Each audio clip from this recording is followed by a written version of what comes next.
Chào mừng các bạn đến với Ngôn Tình Mỗi Ngày, chúc các bạn nghe chuyện vui vẻ. Kiếp trước, mãi đến lúc tôi chết, những lá thư tình của Giang Nghiên vẫn bị lan truyền trên mạng, bị mọi người chế giễu. Đối thủ cạnh tranh của anh không chỉ tiếp quản đế chế kinh doanh của anh, mà còn chế nhạo anh trước ống kính là đồ con hoang không ai yêu. Tôi vì muốn lấy lại danh dự cho anh, trên đường đến đài truyền hình đã gặp tai nạn xe hơi, không may qua đời. Khoảnh khắc cuối cùng trước khi chết, tôi đã ước kiếp sau xin ông trời đừng để Giang Nghiên gặp lại tôi nữa. Lúc tôi tỉnh lại từ bóng tối, trên người vẫn còn cảm giác đau đớn. Tiếng chúc mừng lác đác xung quanh lọt vào tai. Giang tổng, Vạn tiểu thư, kỷ niệm 1 năm ngày cưới vui vẻ. Giang Nghiên và tôi, 1 năm. Tôi đột ngột ngẩng đầu lên. Ánh sáng trắng chói lòa khiến tôi không mở nổi mắt. Sau tiếng ù tai thoáng qua, tôi phát hiện mình đang ở trong một buổi tiệc rượu. Hiện trường ly cốc chạm nhau rộn ràng. Giang Nghiên trẻ hơn rất nhiều tuổi, lúc này đang ngồi cạnh tôi với vẻ mặt lạnh nhạt. Máu đầu ngón tay chảy dọc theo đốt ngón tay trắng nõn của anh, từng giọt trượt xuống. Tay anh bị thương rồi, dao ăn rơi trên mặt đất. Người phục vụ mặt mày hoảng sợ xin lỗi anh. Xin lỗi, Giang tổng, là tôi cầm khâu chắc. Nỗi đau trong lòng dâng trào, tôi bất giác gọi tên anh, Giang Nghiên. Đối diện đột nhiên vang lên tiếng cười đầy ẩn ý của ai đó. Vạn tiểu thư, tôi thay cô chút giận rồi, định cảm ơn tôi thế nào đây? Nhìn theo hướng âm thanh, tôi thấy một gương mặt quen thuộc.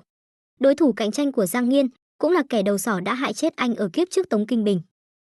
Toàn thân tôi run lên, đột nhiên nhớ ra ngày này, trong tiệc kỷ niệm 1 năm của chúng tôi. Tôi đã cãi nhau một trận với Giang Nghiên và còn nói lời cay nghiệt với anh nữa. Lúc ăn cơm, Tống Kinh Bình cố ý sai người làm Giang Nghiên bị thương ở tay phải. Tôi vì giữ thể diện, đã rất lạnh lùng nói với phục vụ, tôi ghét má u, phiền xử lý đi, cảm ơn. Câu nói này đã khiến Giang Nghiên hiểu lầm. Anh chỉ đơn giản lau đi vết máu trước mặt tôi, nén đau tiếp tục bàn chuyện hợp tác với người khác. Vì không xử lý vết thương kịp thời, bàn tay vàng ngọc đó của Giang Nghiên từ đó để lại di chứng. Mỗi khi trời âm u mưa gió là khớp lại đau. Thậm chí cuối cùng, nó trở thành điểm yếu cướp đi mạng sống của anh. Giờ phút này, thấy Giang Nghiên vẻ mặt vô cảm rút khăn giấy, lau đi vết máu trước mặt tôi. Tim tôi tức khắc thắt lại, đau nhói âm ỉ. Tôi bừng tỉnh gạt tay Giang Nghiên ra, đập bàn đứng dậy. Tống Kinh Bình, giải thích cho tôi. Phản ứng của tôi làm mọi người kinh ngạc. Hiện trường im phăng phắc. Giang Nghiên sững người, đôi mắt đen thẳm lập tức nhìn về phía tôi, sau nỗi đau lòng thoáng qua, nhanh chóng trở lại tĩnh lặng. Anh nhắm mắt lại, Vạn Hòa, không cần như vậy, em chê tôi bẩn, tôi đi thay đồ là được. Khoan đã, anh ấy nghĩ tôi chê anh ấy bẩn. Tôi đột ngột nắm lấy cổ tay áo Giang Nghiên, sự dè dặt của kiếp trước biến mất sạch. Dưới ánh mắt khó hiểu của anh, tôi mắt hoe đỏ, nổi giận đùng đùng vớ lấy cốc nước, ném về phía Tống Kinh Bình. Tống Kinh Bình, xin lỗi chồng tôi. Cả hội trường im phăng phắc. Dưới ánh mắt của mọi người, tôi che chắn Giang Nghiên vững vàng phía sau, vẻ mặt như thể vừa chịu ấm ức.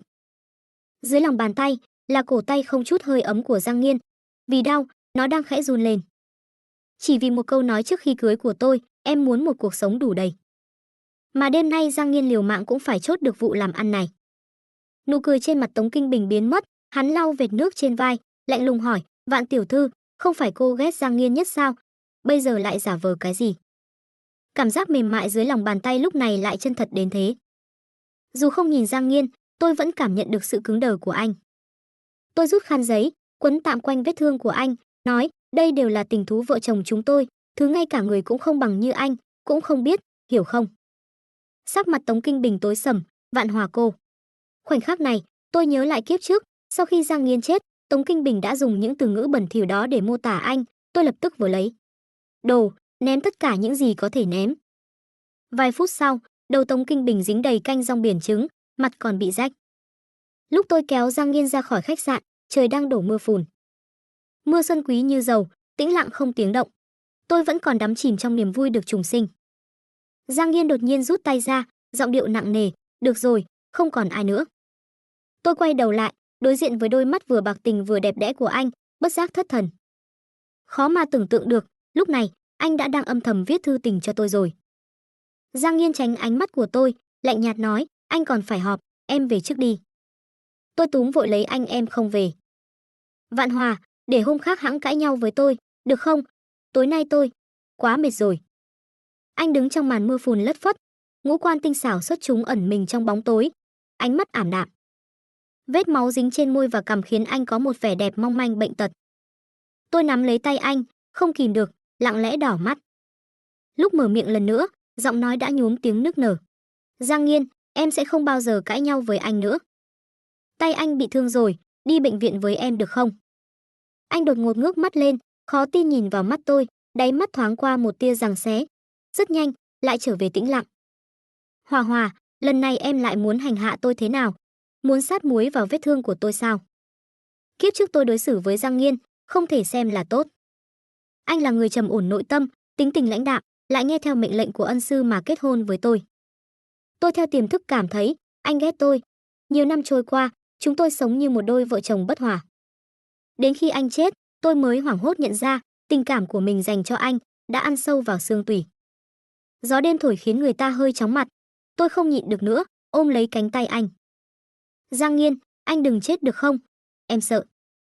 Người đàn ông cực kỳ lạnh nhạt với tôi này, lúc này biểu cảm đột nhiên cứng đờ, sự tĩnh lặng trong mắt tan biến trong chốc lát. Cuối cùng anh vẫn hoãn cuộc họp. Đừng khóc, anh đi là được chứ gì.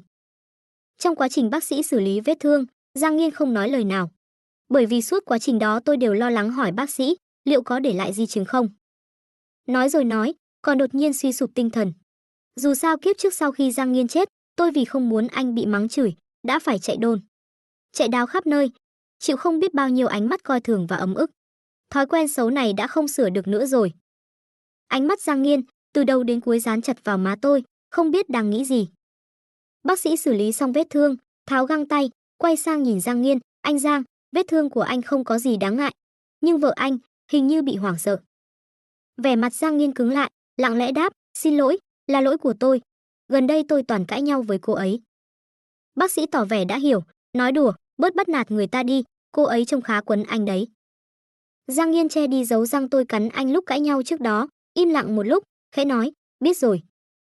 Lúc ra khỏi bệnh viện, mắt tôi sưng húp, tôi ôm lấy bàn tay quấn băng gạc của anh, chết cũng không buông.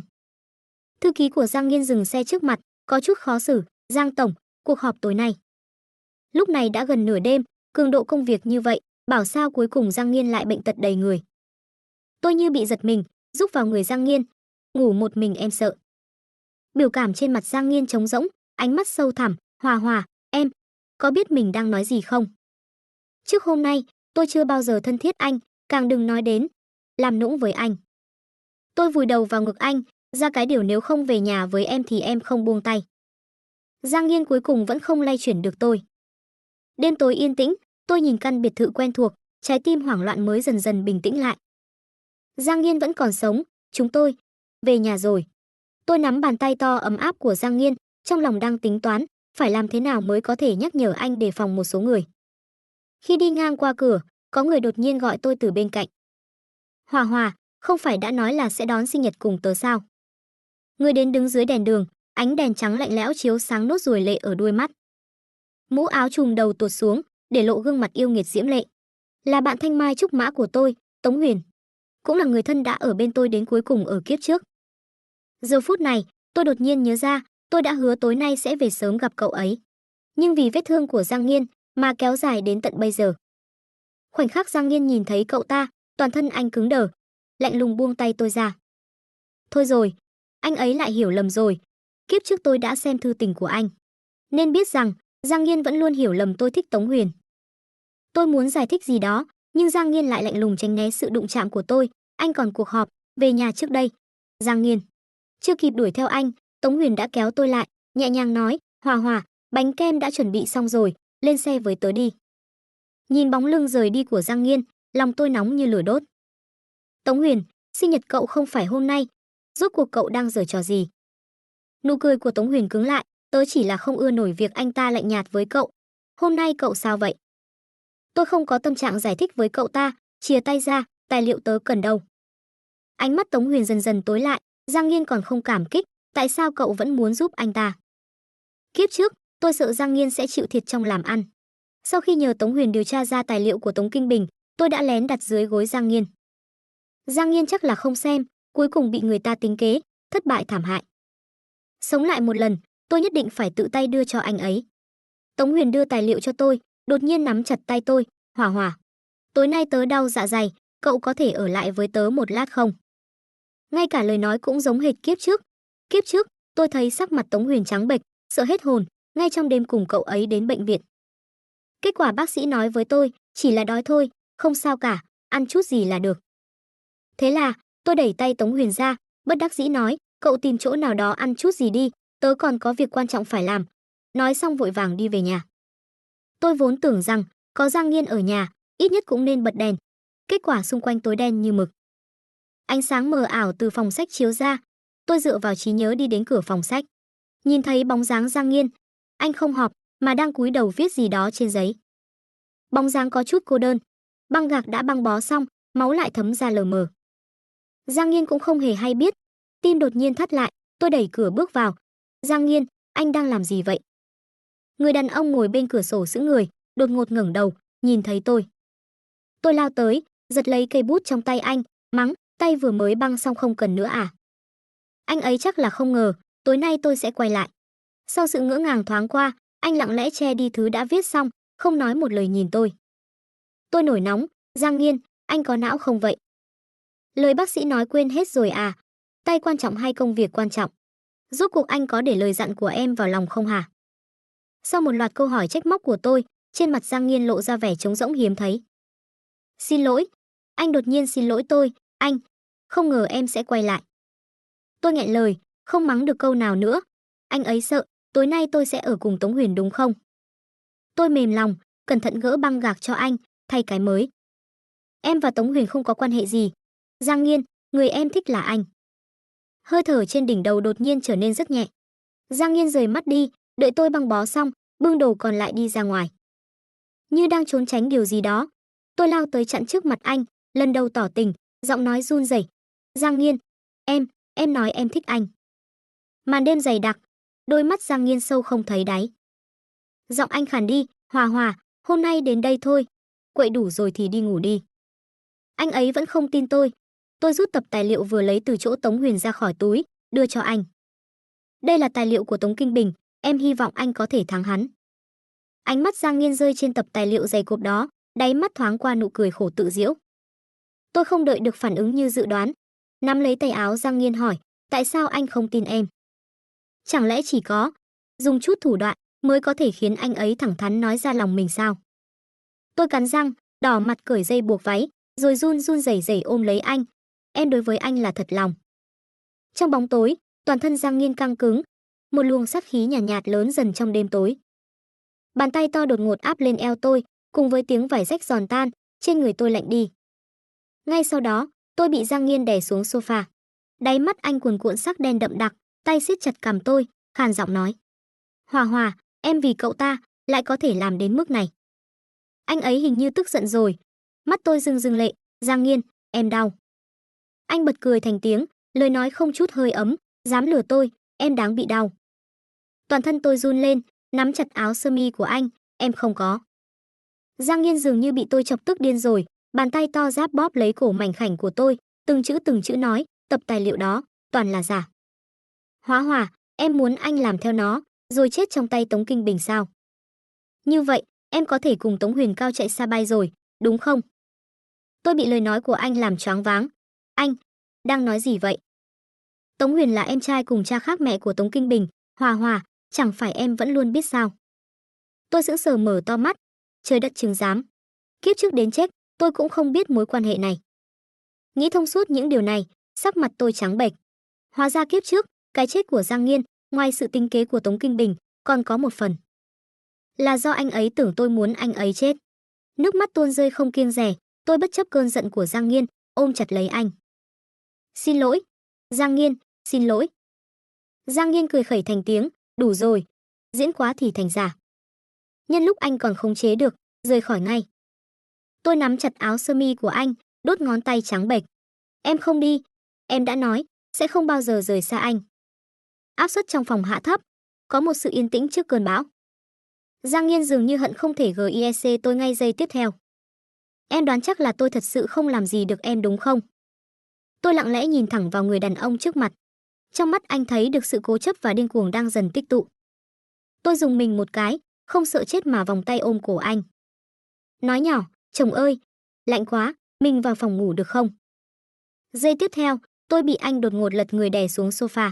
Cơ thể rắn chắc nóng bỏng của Giang Nghiên nhốt tôi trong góc nhỏ hẹp. Mạnh mẽ chiếm lấy mọi giác quan của tôi. Giọng nói thanh lãnh mê hoặc truyền đến. Hòa Hòa, là em bắt đầu trước. Nếu em muốn chạy trốn, anh sẽ tự tay giết chết em. Tôi chưa bao giờ biết Giang Nghiên còn có một mặt mất kiểm soát như vậy. Tôi như rơi vào biển sâu nóng bỏng, bất lực bám víu vào khúc gỗ nổi trước mắt, vừa hoảng sợ lại vừa căng thẳng. Màn đêm buông xuống, bàn tay to lớn ấm áp của Giang Nghiên đan chặt lấy 5 ngón tay tôi. Sức lực mạnh đến mức gần như muốn bóp gãy xương ngón tay tôi. Giang Nghiên, em sợ, em không còn cơ hội lựa chọn nữa đâu. Đêm nay, mọi lời khóc lóc van xin của tôi đều hóa thành những tiếng nỉ non vỡ vụn. Gió đêm thổi tung rèm cửa, ánh sao ngoài cửa sổ nhòe đi thành vầng sáng mơ hồ. Vào một khoảnh khắc nào đó, nó như nổ tung từ vòm trời thành những vệt sáng rực rỡ chói mắt. Tôi bất lực nhìn vầng trăng ngoài cửa sổ, khóc lóc xin tha. Nhưng đổi lại chỉ là sự trừng phạt càng thêm nghiêm khắc của Giang Nghiên. Hóa, phụ nữ hư, phải trả giá. Sáng hôm sau tỉnh dậy, chân tôi nhũn cả ra khi bước xuống giường. Người bên cạnh đã đi, giường trống không. Ga giường hỗn loạn đêm qua, cùng với những dấu vết Giang Nghiên để lại, đã được dọn dẹp sạch sẽ không còn sót lại gì. Cứ như thể chuyện xảy ra đêm qua chưa từng tồn tại. Tôi mở điện thoại, phát hiện có mấy cuộc gọi nhỡ, tất cả đều là của Tống Huyền. Hơn nữa còn gọi vào lúc đêm khuya, vậy mà tôi lại không nghe thấy. Anh ta còn nhắn tin cho tôi, nhận được vé của cậu rồi, tớ đã nói rồi mà, ghế VIP của cậu, mãi mãi thuộc về tớ. Tôi ngước mắt nhìn tờ lịch, mới nhớ ra, tuần sau tôi có buổi biểu diễn violon. Tấm vé VIP duy nhất ở vị trí trung tâm, tôi đã gửi cho Tống Huyền. Bởi vì lúc đó, tôi nghĩ Giang Nghiên chắc chắn sẽ không đi. Tôi hơi hoảng, vội vàng lướt xuống dưới. Giang Nghiên không hề nhắn tin cho tôi. Chẳng lẽ anh biết rồi? Tôi gọi điện cho Giang Nghiên, là thư ký của anh nghe máy. Vạn tiểu thư, Giang tổng đang họp, không tiện nghe máy. Được, ngủ dậy là không nhận người quen đúng không? Tôi thều thào nói, phiền cô nói với Giang tổng, tôi thấy hơi khó chịu trong người. Giọng nói trong điện thoại lập tức đổi thành Giang Nghiên. Lạnh lùng đến đáng sợ. Khó chịu chỗ nào? Tôi co người trên giường, khẽ rên một tiếng, em. Lúc nãy xuống giường, bị ngã rồi, vì đứng không vững. Điện thoại lập tức bị ngắt, tiếng tút tút lạnh lùng vang lên. Quả nhiên, chọc giận người ta rồi thì làm nũng cũng vô dụng. Tôi nghỉ một lát, tiện tay khoác chiếc áo sơ mi của Giang Nghiên, đi xuống phòng khách dưới lầu, gọi lại cho Tống Huyền. Đối phương bắt máy ngay lập tức. Hòa, sao tối qua cậu không nghe máy của tớ? Tôi mân mê tấm ảnh chụp chung của hai đứa, hỏi anh ta, chúng ta là bạn thân nhất, đúng không? Tiếng cười của Tống Huyền vọng qua ống nghe, đương nhiên rồi, cậu quên rồi sao, hồi đó ở cô nhi viện, cậu quyết tâm trở thành nghệ sĩ violon, tớ muốn làm ngôi sao lớn, chúng ta đã nói sẽ mãi mãi ở bên nhau. Lúc này, nghe câu nói đó, tôi lại thấy hơi mơ hồ. Bao nhiêu năm qua, tôi thật sự đã nhìn rõ Tống Huyền chưa? Kiếp trước, di vật của Giang Nghiên là do Tống Huyền cùng tôi sắp xếp lại. Chồng thư tình đó, chỉ có hai chúng tôi xem qua, nhưng cuối cùng lại bị phơi bày trước công chúng một cách bất ngờ. Tôi vốn tưởng là do paparazzi luồn lách khắp nơi. Giờ đây, tôi lại đột nhiên không chắc chắn nữa. Tống Huyền vẫn thao thao bất tuyệt trong điện thoại, Hóa, quà tớ tặng cậu, nhận được chưa? Tôi nhìn về phía hộp quà chất ở góc tường, vẫn chưa kịp mở. Đây chắc là Tống Huyền gửi tới mấy hôm trước. Tôi lờ mờ nhớ ra, đó là một con thú nhồi bông rất lớn. Những lúc Giang Nghiên không có nhà, mỗi đêm mưa rông sấm chớp, tôi đều ôm con thú bông đó để vượt qua. Tôi đối phó qua loa vài câu, đi tới trước hộp quà, mở gói ra. Đôi mắt đen láy của con gấu trắng lớn trông có vẻ ngốc nghếch đáng yêu. Rõ ràng kiếp trước nó đã ở bên tôi rất lâu, nhưng mà tôi cứ thấy trong lòng không thoải mái. Tôi ôm nó lên, định tìm một phòng chứa đồ nhét vào, ai ngờ cửa đột nhiên mở ra. Tôi mặc chiếc áo sơ mi ngắn cũn mỏng manh, khó nhọc kéo con gấu đồ chơi, chạm phải ánh mắt của Giang Nghiên đột ngột về nhà. Ánh mắt anh dừng lại trên con thú bông, mím môi không nói gì. Anh, sao anh lại về? Tôi hơi chột dạ. Về lấy đồ. Giang Nghiên lạnh mặt, mắt không thèm liếc nhìn, đi lướt qua tôi. Tôi đá văng con gấu, bám chặt lấy người anh, Giang Nghiên. Toàn thân anh cứng đờ, nhắm mắt lại, xuống. Tôi nghiến răng, em chân mềm, đứng không vững. Đủ rồi. Giang Nghiên đột ngột xoay người, đỡ lấy eo tôi, Hòa, tôi không quan tâm em giở trò gì. Quà của Tống Huyền, em muốn giữ thì cứ giữ, nhưng tôi đã nói, người em là của tôi. Em, đừng bao giờ hòng thoát khỏi tôi. Mặt tôi đỏ lên từng chút một. Giang Nghiên ngầu bá cháy. Em thật sự rất yêu. Chồng ơi. Giang Nghiên bị tôi gọi như vậy thì sững người một chút. Tôi không sợ chết mà ngước mắt lên, dùng ánh mắt yếu đuối vô tội nhìn anh. Tống Huyền còn tặng quà cho em, sao anh không tặng em? Anh mí môi không nói. Dưới ánh mắt lạnh băng của Giang Nghiên, tôi khóc như mưa như gió, trời thương đất xót, anh cưới em mà không yêu em chết quách cho xong. Vài phút sau, con gấu bông của Tống Huyền bị Giang Nghiên ném ra khỏi cửa. Tôi ngồi bên cửa sổ, trên cổ đeo một sợi dây chuyền kim cương mới tinh. Giang Nghiên, anh không về công ty à? Giang Nghiên không nói tiếng nào, cúi đầu hôn lên đôi môi đang líu ríu không ngừng của tôi. Vẫn còn là ban ngày mà. Tôi bị kéo từ cửa chính vào phòng ngủ trên lầu, trên người vốn nghèo rất mồng tơi giờ lại có thêm một sợi dây chuyền, một chiếc lắc tay. Giang Nghiên tên biến thái đó, còn đeo vào cổ chân tôi một chiếc lắc chân có chùm nữa. Tôi vui vẻ sờ chỗ này, mó chỗ kia. Rốt cuộc anh mua mấy thứ này từ bao giờ thế? Nhưng Giang Nghiên vẫn giữ vẻ mặt lạnh lùng, bế tôi ngồi lên bệ cửa sổ. Lúc này, tôi mới nhận ra mọi chuyện có chút mất kiểm soát. Tiếc là đã quá muộn rồi. Tôi vừa khóc vừa mắng anh là đồ khốn. Giọng Giang Nghiên đầy ẩn nhẫn, Hòa, bị đồ khốn làm thành ra thế này, không phải là do em tự chuốc lấy sao? Giang Nghiên là người có lòng phòng bị rất nặng, đến giờ anh vẫn không chịu tin những lời ngon tiếng ngọt tôi mang lại. Nhưng lại không thể kháng cự sự tiếp cận của tôi. Nhưng may mắn là, lần này, tôi có đủ kiên nhẫn và thời gian để từ từ làm tan chảy khoảng cách trong lòng anh. Gần đây mọi người xung quanh đều nói tôi thay đổi rồi, bắt đầu lụy tình. Trong lúc nghỉ giải lao khi tổng duyệt violon, tôi ở phòng nghỉ uốn éo như một con rắn tinh thẹn thùng. Đầu dây bên kia, Giang Nghiên bất đắc dĩ thở dài, anh đang họp, có chuyện gì thì nói đi. Một ngày tôi gọi cho anh hơn chục cuộc điện thoại. Lần nào Giang Nghiên cũng rất lạnh lùng, nhưng đều nghe máy. Điều này cho tôi dũng khí rất lớn. Tuần sau, anh có thể đến xem buổi biểu diễn của em không? Bên kia khựng lại, rơi vào im lặng. Tôi hoàn toàn không cho anh cơ hội phản ứng, em sắp quậy rồi đó. Nghệ sĩ violon nổi tiếng lên sân khấu biểu diễn, chồng mới cưới lại chẳng thèm hỏi han, em sẽ thành trò cười cho mọi người, từ đó suy sụp tinh thần. Giang Nghiên, anh muốn hủy hoại em. Được. Giang Nghiên cắt ngang lời nói bậy bạ của tôi, anh đi là được chứ gì. Cúp điện thoại, người quản lý vẻ mặt kinh ngạc, cô Vạn, tình cảm của hai vị thật tốt, tính tình anh ấy chắc ổn định lắm nhỉ. Nhớ lại thái độ của Giang Nghiên đối với tôi hơi buồn bã, đúng là rất ổn định. Ổn định đến mức một câu cũng không muốn nói với tôi. À phải rồi, chiếc ghế VIP đặc biệt đó. Người quản lý mỉm cười, bên ban tổ chức nói, có thể mở phòng khách VIP riêng ở tầng 2, dành riêng cho chồng cô. Cô yên tâm, đó là góc nhìn đẹp nhất toàn hội trường. Tối mai, cô sẽ như một nàng tiên, mê hoặc anh ấy đến thần hồn điên đảo. Kiếp trước, giữa muôn vàn hoa tươi và tiếng vỗ tay, tôi đã hoàn thành một buổi độc tấu violon hoành tráng và đặc sắc. Ảnh đế Tống Huyền ngồi dưới khán đài, ánh mắt nhìn tôi dịu dàng lưu luyến. Chuyện này năm đó, từng leo lên top 1 hot search. Dù tôi đã lên tiếng giải thích, người đời vẫn vô thức ghép đôi chúng tôi. Không ai biết, sau khi hạ màn, tôi cô đơn ngồi thụp xuống sau bức màn nhung, gõ một dòng trong khung chat với Giang Nghiên, anh có xem em biểu diễn không? Do dự rất lâu, cuối cùng vẫn không gửi đi.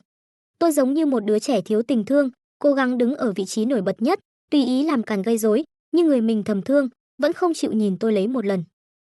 Buổi hòa nhạc vẫn hoành tráng như kiếp trước, hiện trường đông nghịt người, không ít người vì danh tiếng mà đến. Sự xuất hiện của ảnh đế Tống Huyền đã đẩy sức nóng của đêm đó lên cao trào. Hòa, tối nay cậu rất đẹp. Tống Huyền đứng giữa đám đông, đưa cho tôi một bó hoa. Sau khi biết mối quan hệ giữa anh ta và Tống Kinh Bình, trong lòng tôi mơ hồ có chút khó chịu. Cảm ơn. Đôi mắt sáng như sao của Tống Huyền dừng trên mặt tôi, dường như đang mong chờ tôi nói điều gì đó. Tôi chỉ khẽ gật đầu, chuẩn bị mở màn rồi, nói chuyện sau nhé. Tôi mặc lễ phục lộng lẫy, đứng giữa sân khấu, ánh mắt dán chặt vào vị trí chính giữa tầng 2. Căng thẳng đến mức lòng bàn tay đổ mồ hôi.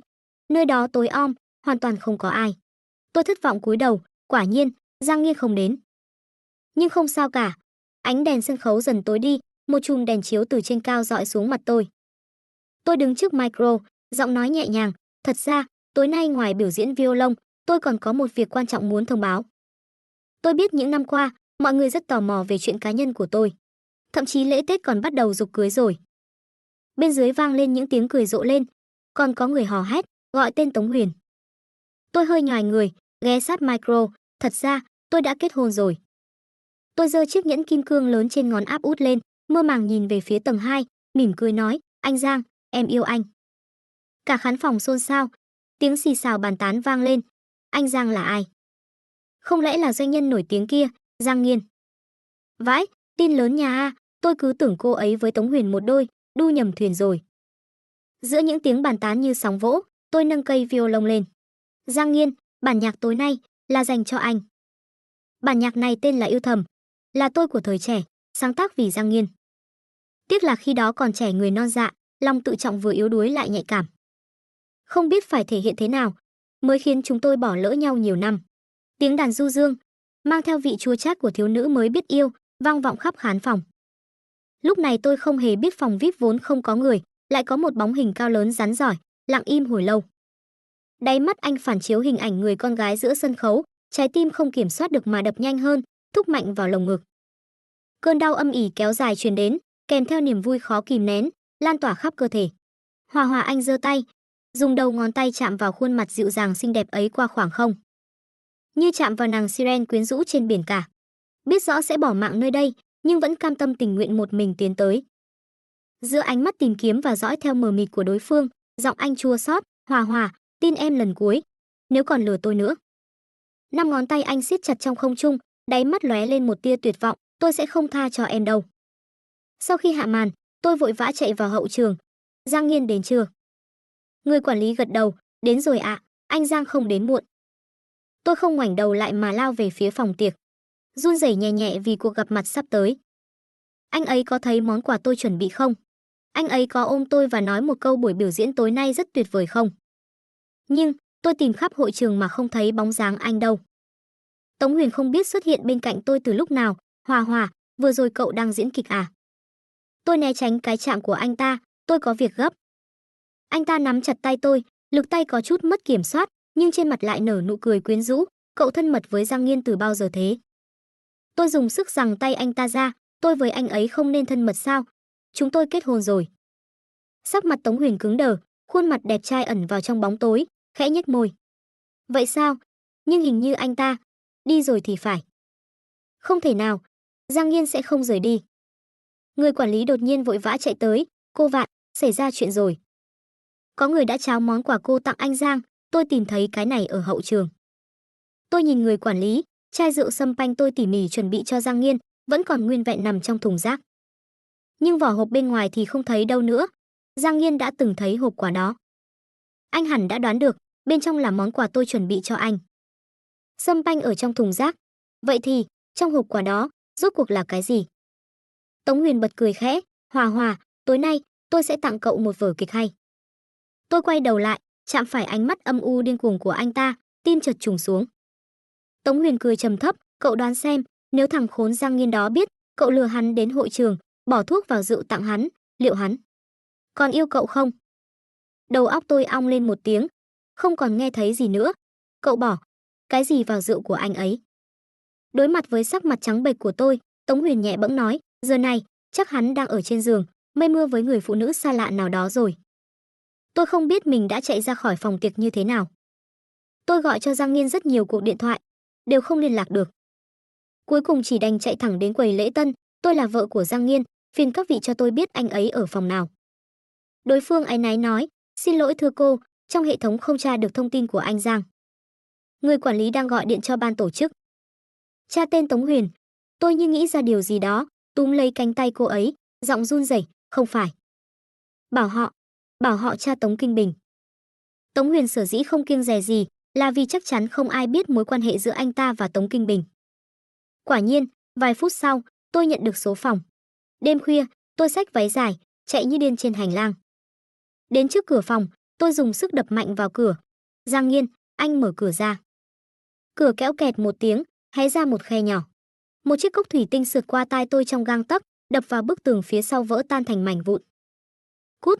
Giọng nói khàn khàn vang lên, kèm theo tiếng hét thất thanh của phụ nữ. Tôi xông vào phòng, đập vào mắt là một cảnh hỗn loạn. Váy của người phụ nữ đã tụt xuống vai, đang định bò dậy từ dưới đất để lao vào người Giang Nghiên. Tôi tức điên lên, túm lấy tóc cô ta. Giữa tiếng hét của cô ta, tôi lôi cô ta ra ngoài cửa.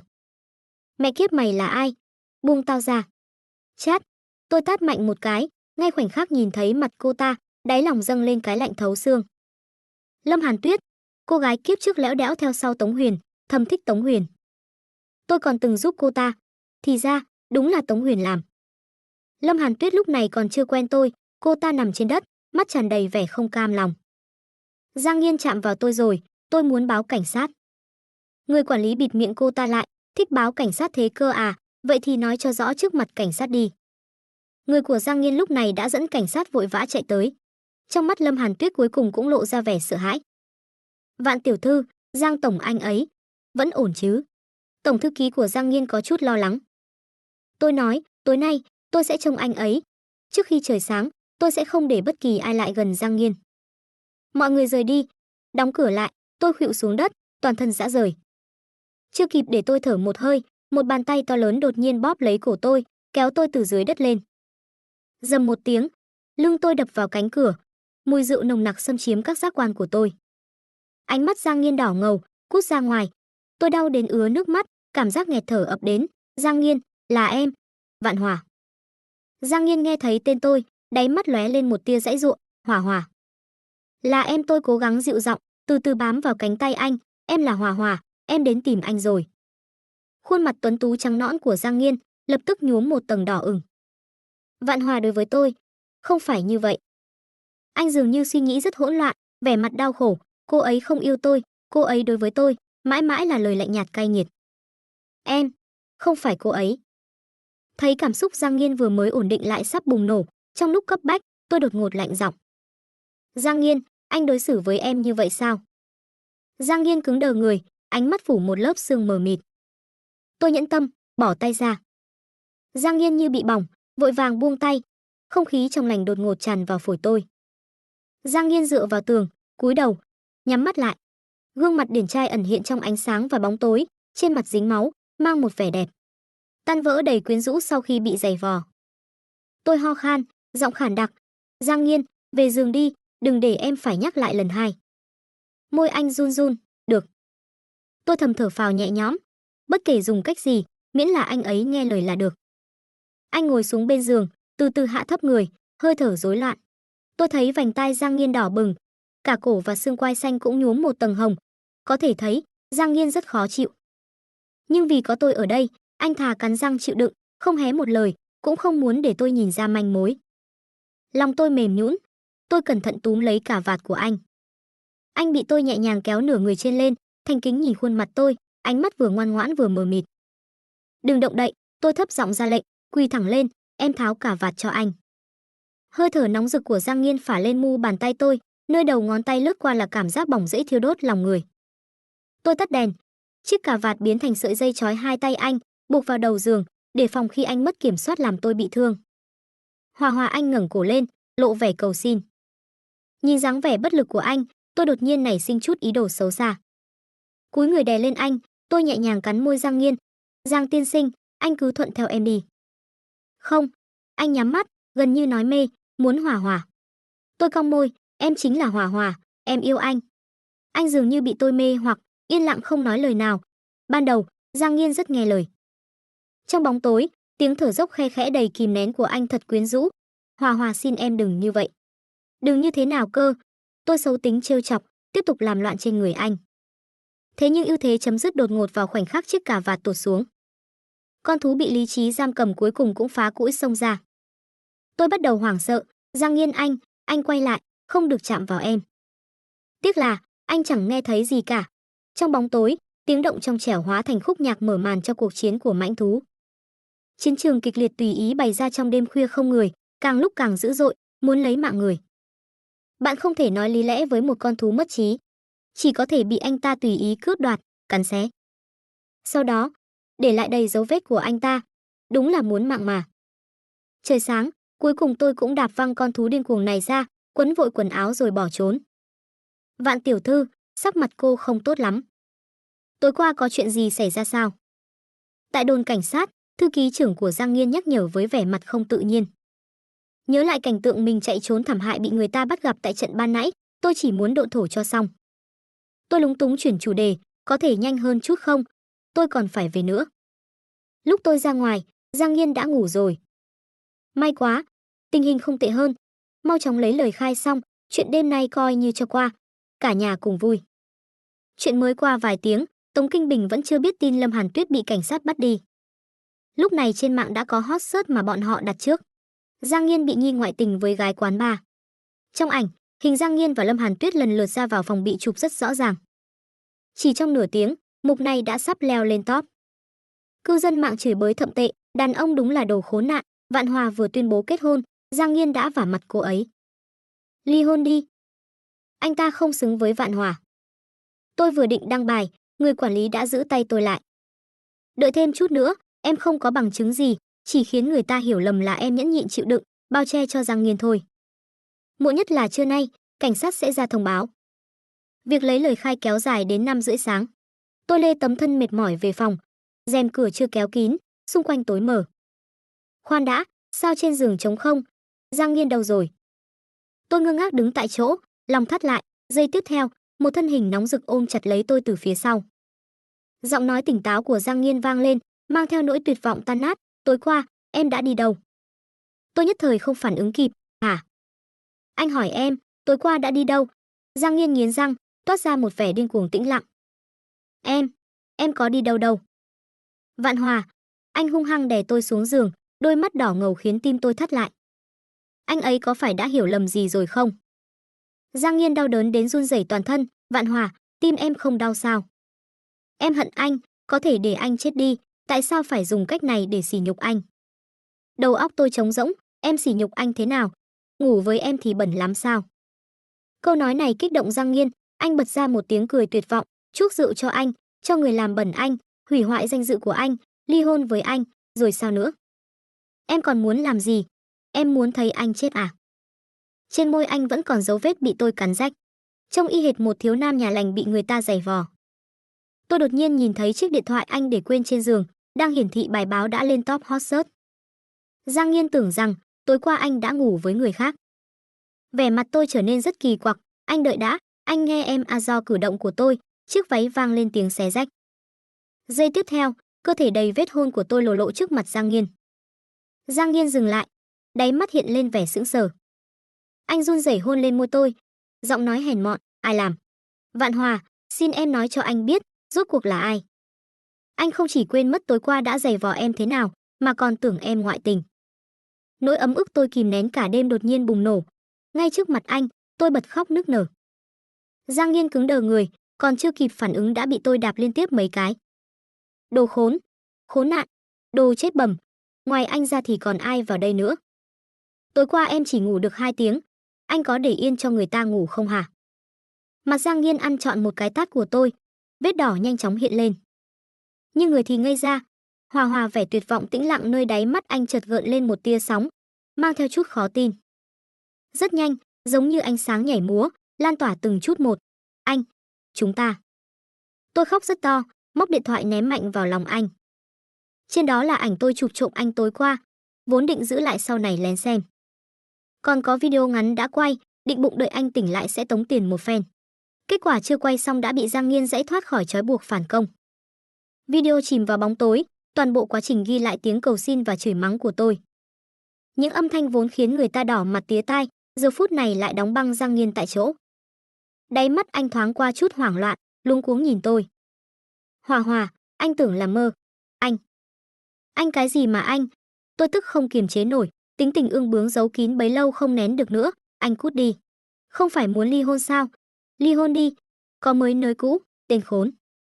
Giang Nghiên suýt bị tôi đạp xuống giường, lúc này mới phản ứng lại. Anh túm lấy chân tôi đang đá loạn xạ, ôm chặt lấy tôi, anh sẽ chịu trách nhiệm. Anh mặc kệ tôi giãy giụa, chỉ cần không ly hôn, em muốn thế nào cũng được.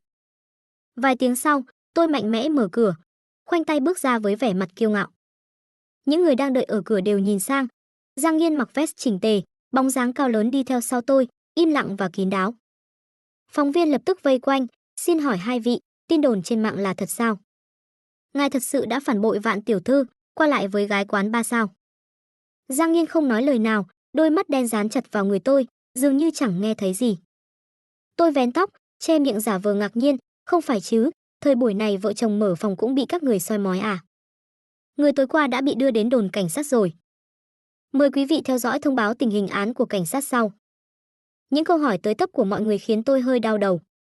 Giang Nghiên lạnh lùng quét mắt qua đám đông, bịt tai tôi lại, xin nhường đường. Nói xong, anh dẫn tôi ra khỏi đám đông. Người của anh chặn đám phóng viên đông nghịt lại phía sau. Đi được một đoạn xa, tôi mới hất tay anh ra, ngồi vào xe. Trên đường đi, tôi tỏ ra khá đắc ý. Em cứ cảm thấy mình thiếu cái gì đó. Giang Nghiên im lặng nhìn tôi. người mà mấy tiếng trước còn suýt hắc hóa, giờ lại ngoan ngoãn lạ thường.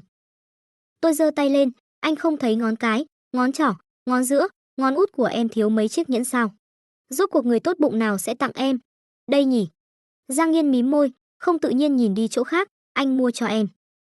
Tôi lập tức sáp lại gần Giang Nghiên, cười tủm tỉm nhìn anh, Giang Nghiên. Yết hầu anh trượt lên xuống, anh nhắm mắt lại, Em yêu anh. Lần này, anh không đẩy tôi ra, mà nhìn chằm chằm vào tôi, vụng về đáp lại, anh cũng yêu em. Là người trong cuộc, tôi và Giang Nghiên đã đến đồn cảnh sát. Sau khi tìm hiểu sự việc, cảnh sát nhanh chóng ra thông báo tình hình án. Lâm Hàn Tuyết tạm thời bị giam giữ, chờ khởi tố. Chuyện lan truyền, trên mạng bàn tán xôn xao, khó tránh khỏi có người lời ra tiếng vào. Không ngờ Vạn Hòa lại bao che cho loại đàn ông này. Đúng vậy, đàn ông bẩn thỉu ai thèm chứ. Lầu trên, người ta là cộng đồng lợi ích, biết đâu ngấm ngầm ai chơi nấy. Ha ha, nói gì thì nói, Giang Nghiên cũng là đồ hết đát rồi. Tôi và Giang Nghiên về nhà, mở cửa ra, tôi vẫn đang lải nhải dặn dò. Anh đừng xem mấy lời linh tinh trên mạng, đều là người ta nói bừa thôi, đừng để trong lòng. Kiếp trước, sau khi Giang Nghiên chết, tin đồn về anh tràn lan khắp nơi.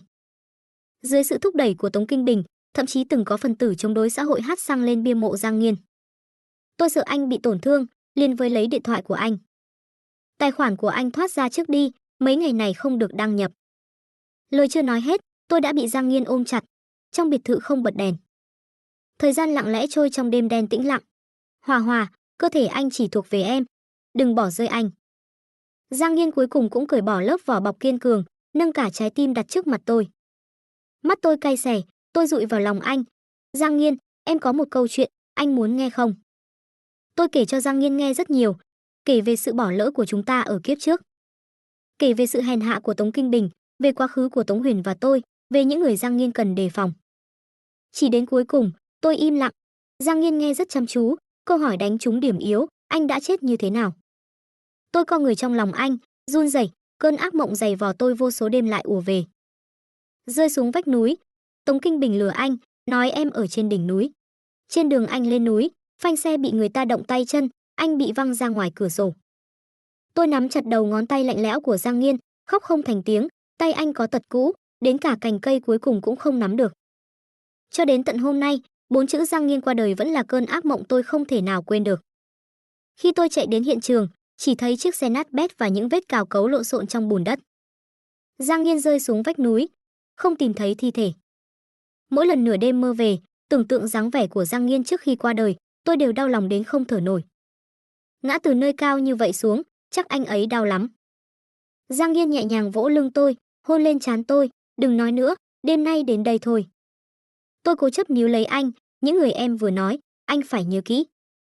Đôi mắt Giang Nghiên sâu thẳm, tràn đầy sự dịu dàng mê hoặc, Hòa Hòa ngốc, những người này, anh đều biết cả. Tôi sững sờ, Giang Nghiên điều hành một tập đoàn thương mại khổng lồ như vậy, sao có thể không có tâm cơ chứ? Tài liệu tôi kiếm được, anh chỉ liếc qua là khẳng định đó là giả. Nhưng tại sao kiếp trước? Dường như thấy được sự nghi hoặc của tôi, Giang Nghiên thở dài, cúi đầu hôn tôi. Hòa Hòa, trên đời này, người có thể khiến anh cam tâm tình nguyện đi chết, chỉ có một mình em. Nếu như em mở lời, anh sẽ từ bỏ giãy giụa. Nước mắt đọng trên mặt, đã mất đi hơi ấm. Tôi đột ngột ngồi dậy, ngây người nhìn Giang Nghiên. Tôi sẽ không để Giang Nghiên chết, nhưng lỡ có người mạo danh tôi thì sao? Tống Huyền. Giọng nói thì thầm của tôi khiến vẻ mặt Giang Nghiên căng thẳng. Là Tống Huyền. Tôi loạng choạng bò dậy, vừa lấy điện thoại. Đột nhiên, tay tôi bị kéo lại. Giang Nghiên căng thẳng nhìn tôi, không chắc chắn hỏi, Hòa Hòa, em đã nói, sẽ luôn ở bên anh mà. Tôi gào lên, Tống Huyền trời đánh, em phải tìm hắn tính sổ. Hắn và thằng anh độc ác của hắn lừa em thảm quá. Giang Nghiên sững người, đáy mắt lóe lên một tia sáng. Vài phút sau, Giang Nghiên ôm tôi đang nổi cơn tam bành, khóe môi không nhịn được cong lên. Được rồi, không quậy nữa. Tôi ở trong lòng anh, tức đến run người, em bị lừa rồi. Chắc chắn là hắn đã nói gì đó với anh. Đồ tiện nhân. Giang Nghiên cúi đầu ôm tôi, nhẹ nhàng vùi mặt vào hõm cổ tôi, khẽ một tiếng, hắn là đồ tiện nhân. Hot search về chuyện lần này vẫn bị đè xuống. Lâm Hàn Tuyết biến mất không dấu vết. Giang Nghiên nói, Tống Kinh Bình có một ngân hàng ngầm ở Bắc Thành, tiền không rõ nguồn gốc đi một vòng trong đó, ra ngoài là sạch bong. Tôi chợt hiểu ra, thảo nào kiếp trước, hắn hắc bạch lưỡng đạo đều thông, một tay che trời. Tôi ngồi trên ghế tựa tắm nắng, Giang Nghiên lặng lẽ nhìn tôi, đáy mắt tràn đầy ánh sáng dịu dàng. Hòa Hòa, anh đột nhiên gọi tôi, khiến tôi ngẩn ra. Đối diện với đôi mắt đen láy của anh, tôi đột nhiên nhớ lại những đêm không thể nói thành lời gần đây, bất giác mặt đỏ tim đập. Lần này, anh sẽ thắng. Tôi chống cằm, cười tủm tỉm, đầu ngón tay vẽ vòng trên cổ áo anh. Vậy, Giang tổng, có cần em giúp anh một tay không? Yết hầu Giang Nghiên trượt lên xuống, anh nắm lấy cổ tay tôi, giúp thế nào? Tôi thì thầm hồi lâu, mặt Giang Nghiên xa sầm, không được. Tôi ngồi trên đùi anh không thấy tài nguyên của Tống Huyền tốt đến mức quá đáng sao? Tôi và Tống Huyền đều xuất thân từ cô nhi viện. Tôi được ân sư của Giang Nghiên nhận nuôi, từng ra nước ngoài học nhạc, cộng thêm sự dạy dỗ nghiêm khắc của cha mẹ nuôi mới có được thành tựu này. Còn Tống Huyền, vừa ra mắt đã ở đỉnh cao. Tài nguyên tốt liên tục không ngừng, thậm chí còn giành được giải ảnh đế ngay trong năm đầu ra mắt. Tôi vẫn luôn cho rằng Tống Huyền gặp may mắn, nhưng giờ biết mối quan hệ của hắn với Tống Kinh Bình, tôi lại nghĩ ra nhiều điều hơn. Thấy Giang Nghiên vẫn xa sầm mặt, cắn răng không nhả, tôi cười danh mãnh nói: Thương trường là địa bàn của anh, nhưng giới nghệ sĩ thì chưa chắc Giang tổng đã giành bằng em đâu. Để em tiếp cận Tống Huyền là cách tốt nhất. Không sớm loại bỏ khối u ác tính này, sao em yên tâm sinh con được? Mi mắt Giang Nghiên run lên, con. Tôi hôn chụt lên môi anh một cái, anh không muốn có con sao? Không muốn cho con một tương lai ổn định, vui vẻ à? Nếu là con gái, anh nỡ lòng nào để con bé vừa sinh ra đã phải sống trong cảnh nước sôi lửa bỏng sao? Vẻ mặt Giang Nghiên dần trở nên nặng nề, anh không cho phép. Tốt, chúng ta đạt được thỏa thuận rồi. Giang Nghiên lúc này mới nhận ra bị tôi lừa vào trong, giọng trầm xuống, Vạn Hòa. Đối diện với ánh mắt kiên định của tôi, cuối cùng anh vẫn chịu thua. Anh đồng ý với em, nhưng mỗi tối đều phải về bên cạnh anh. Tối trước hôm sinh nhật ba, tôi gọi điện cho Tống Huyền. Chuông reo một lúc lâu, Tống Huyền mới bắt máy. Giọng cậu ta trầm khàn, Hóa, cuối cùng cậu cũng chịu gọi cho tớ rồi. Tôi khóc lóc sụt sùi trong điện thoại. Tống Huyền, cậu nói đúng, Giang Nghiên đúng là đồ khốn. Tớ không nên giúp anh ta, tớ hối hận rồi. Người bị gọi là đồ khốn nào đó, lúc này đang ngồi đối diện, bóc vải cho tôi. Nghe vậy, thịt quả vải còn bị bấm đến hằn cả dấu tay. Giọng Tống Huyền nhẹ nhõm hẳn, cậu nghĩ thông là tốt rồi, chúng ta lớn lên cùng nhau từ nhỏ, tớ lừa cậu làm gì? Ngày mai sinh nhật ba cậu, tớ mua quà mang qua cho cậu. Còn nữa, cậu nợ tớ một buổi hòa nhạc đấy nhé. Tôi há miệng cắn lấy miếng vải anh đưa tới, tiện thể liếm liếm đầu ngón tay Giang Nghiên, thấy bàn tay anh cứng đờ, tôi hài lòng lẩm bẩm, vậy mai gặp. Không ngoài dự đoán, vì mấy câu nói này mà tối đó tôi cũng chẳng được ăn vải. Vừa khóc lóc vừa bị Giang Nghiên kéo vào phòng ngủ.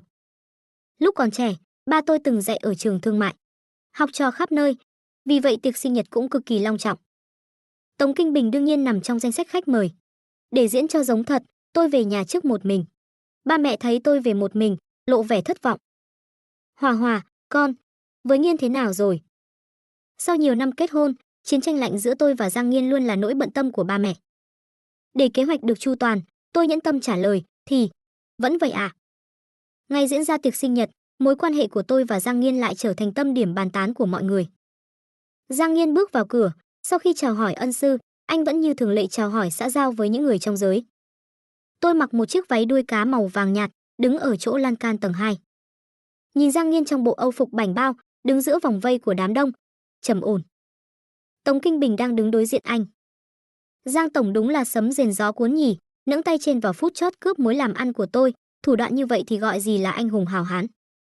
Giang Nghiên bật cười khẽ, binh bất yếm trá, đều là người làm kinh doanh, cậu với tôi, ai dám nhận hai chữ người tốt. Tôi nhìn góc nghiêng của Giang Nghiên đến ngẩn người. Vạn tiểu thư, có người phát hiện ra tôi, đứng dưới vẫy tay với tôi. Mọi người đồng loạt ngẩng đầu, cất tiếng kinh ngạc. Giang Nghiên im bặt ngay lập tức, ánh mắt dõi theo mọi người nhìn qua, ánh nhìn thâm trầm dừng lại trên mặt tôi một chút, rồi trượt dọc theo cằm tôi xuống dưới.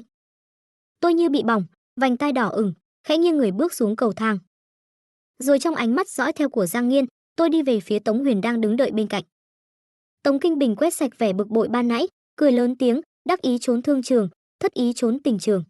Xem ra Vạn tiểu thư thích người trẻ trung đẹp trai hơn rồi. Tôi không dám quay đầu nhìn Giang Nghiên, trong lòng đã chửi Tống Kinh Bình 800 lần. Hắn có biết một câu nói tùy tiện của hắn, buổi tối tôi sẽ gặp họa không?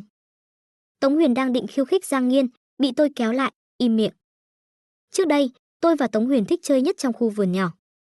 Nhiều năm trôi qua, khu vườn nhỏ vẫn tươi tốt tùm. Tôi nhìn bóng dáng Tống Huyền đang đào đồ, hỏi, Cậu có quan hệ gì với Tống Kinh Bình? Người Tống Huyền cứng đờ, quay lưng về phía tôi, Giang Nghiên nói cho cậu biết. Phải, lúc cậu ta còn chưa kịp phản ứng, tôi đã đập vào đầu cậu ta 2 cái. Cậu có anh trai giàu có, sao không nói sớm cho tớ? Cậu có phải đồ ngốc không? Có phải đồ ngốc không? Tống Huyền bị tôi đập đến ngớ người, ánh mắt âm u vốn có lập tức tan biến. Hòa Hòa, cậu. Tôi mặt đầy tức giận, sớm biết anh cậu có tiền, tớ đã không kết hôn với Giang Nghiên rồi. Vẻ mặt Tống Huyền không hề thay đổi. Cậu ta nhìn tôi một lúc, đôi mắt đẹp đẽ ấy nở nụ cười. Không được, cậu cũng không thể gả cho anh tớ. Tớ càng hy vọng cậu mãi mãi ở bên tớ. Trong đầu tôi đột nhiên hiện lên kiếp trước, sau khi Giang Nghiên chết, Tống Huyền ngồi xổm trước mộ Giang Nghiên, nói ra những lời tương tự. Lúc đó tôi đau lòng muốn chết, đẩy tay cậu ta ra. Không lâu sau, tôi chết trong một vụ tai nạn xe hơi. Nắng xuân ấm áp, mà tôi lại thấy toàn thân lạnh lẽo. Giả vờ thoải mái mở miệng, nếu tớ không đồng ý thì sao? Khuôn mặt xinh đẹp của Tống Huyền vẫn nở nụ cười. Nốt ruồi lệ dưới mắt vì nụ cười mà càng thêm yêu mị. Vậy thì đành chôn cậu xuống đất thôi. Một cảm giác lạnh lẽo đến rợn người bò dọc sống lưng tôi. Tôi cứng đờ tại chỗ, không nói nên lời. Tống Huyền đột nhiên ôm bụng, cười đến chảy cả nước mắt. Hù chết cậu. Vạn Hòa, cậu mới là đồ ngốc. Lần sau không được mắng tớ. Tôi mất kiên nhẫn hất tay cậu ta ra. Anh cậu giàu như vậy, cậu không kiếm tiền cho tớ tiêu, còn muốn tớ ở bên cậu, bị điên à? Tống Huyền lại bắt đầu đào đất. Cậu muốn thì tớ đi kiếm giúp cậu thôi, dù sao thì chút bản lĩnh kiếm tiền của anh tớ cũng đâu phải không biết. Tôi mạnh mẽ nắm chặt tay, cúi đầu, hít sâu 2 hơi. Không thể hỏi thêm nữa hôm nay, đến đây thôi. Tôi thu dọn tâm trạng, ngẩng đầu lên, đối diện với ánh mắt đăm chiêu của Tống Huyền, tim run lên. Cậu làm gì thế? Tống Huyền nhếch môi, cậu không hỏi tớ kiếm tiền thế nào à? Không hứng thú. Tôi bĩu môi, rốt cuộc cậu muốn tặng tớ cái gì? Một bức tượng gốm nhỏ dính đầy đất được nhét vào tay tôi, nét vẽ hơi non nớt. Nhưng ngũ quan của bức tượng lại giống tôi như đúc. Tống Huyền nói, đây là tớ nặn trước khi ra mắt, nghĩ rằng một ngày nào đó, nếu tớ nổi tiếng, trở thành ảnh đế, sẽ đào nó lên tặng cậu. Sao trước đây cậu không tặng?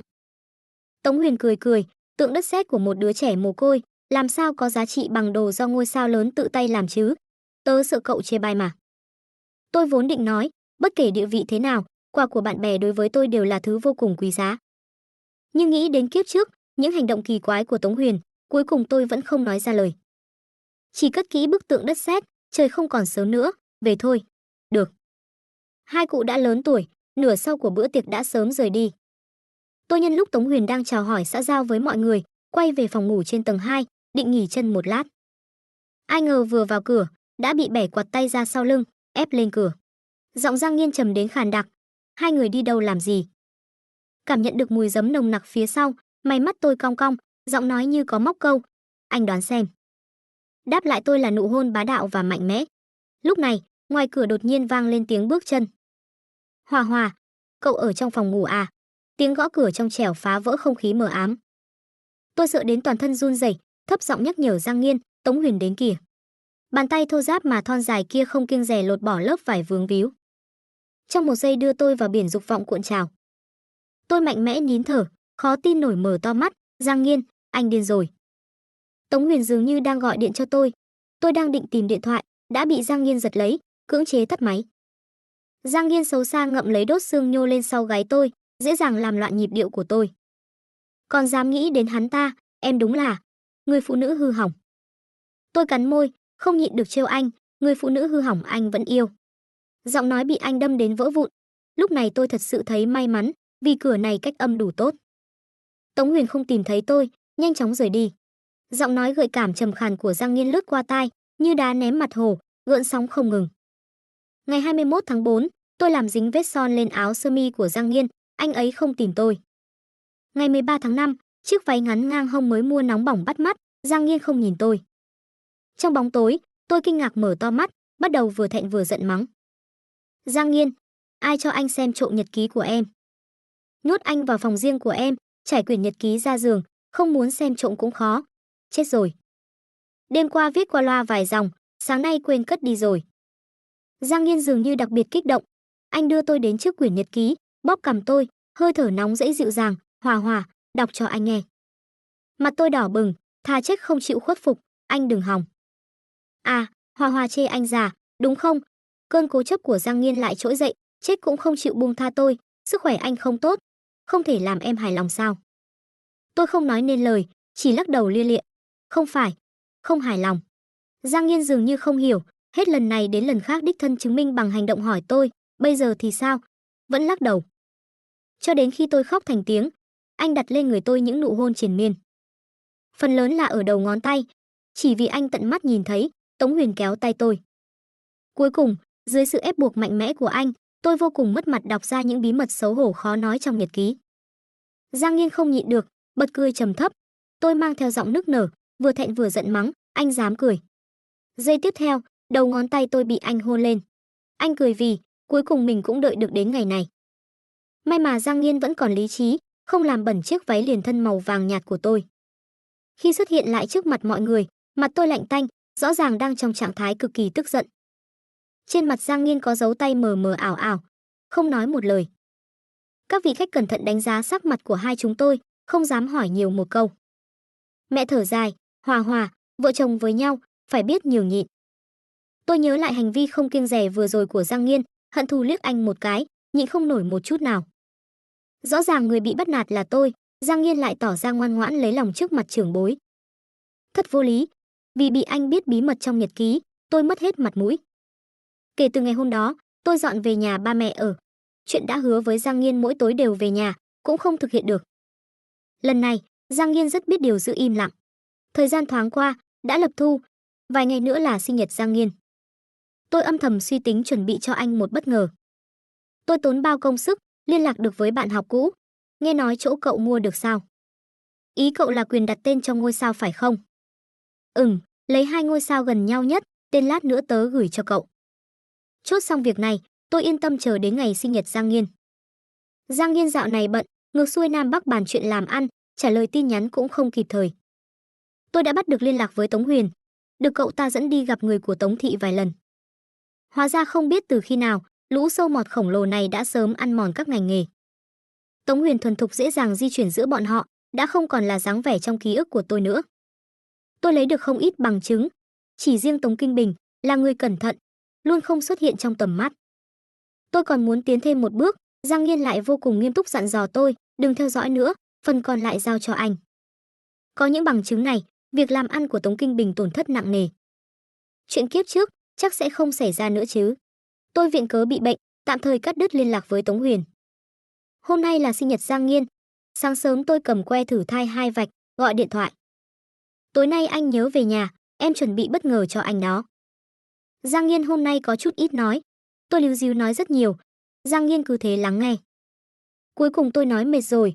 Nghe tiếng hít thở quen thuộc trong tai nghe, không khỏi cười mắng, làm gì thế? Sao không nói chuyện với em?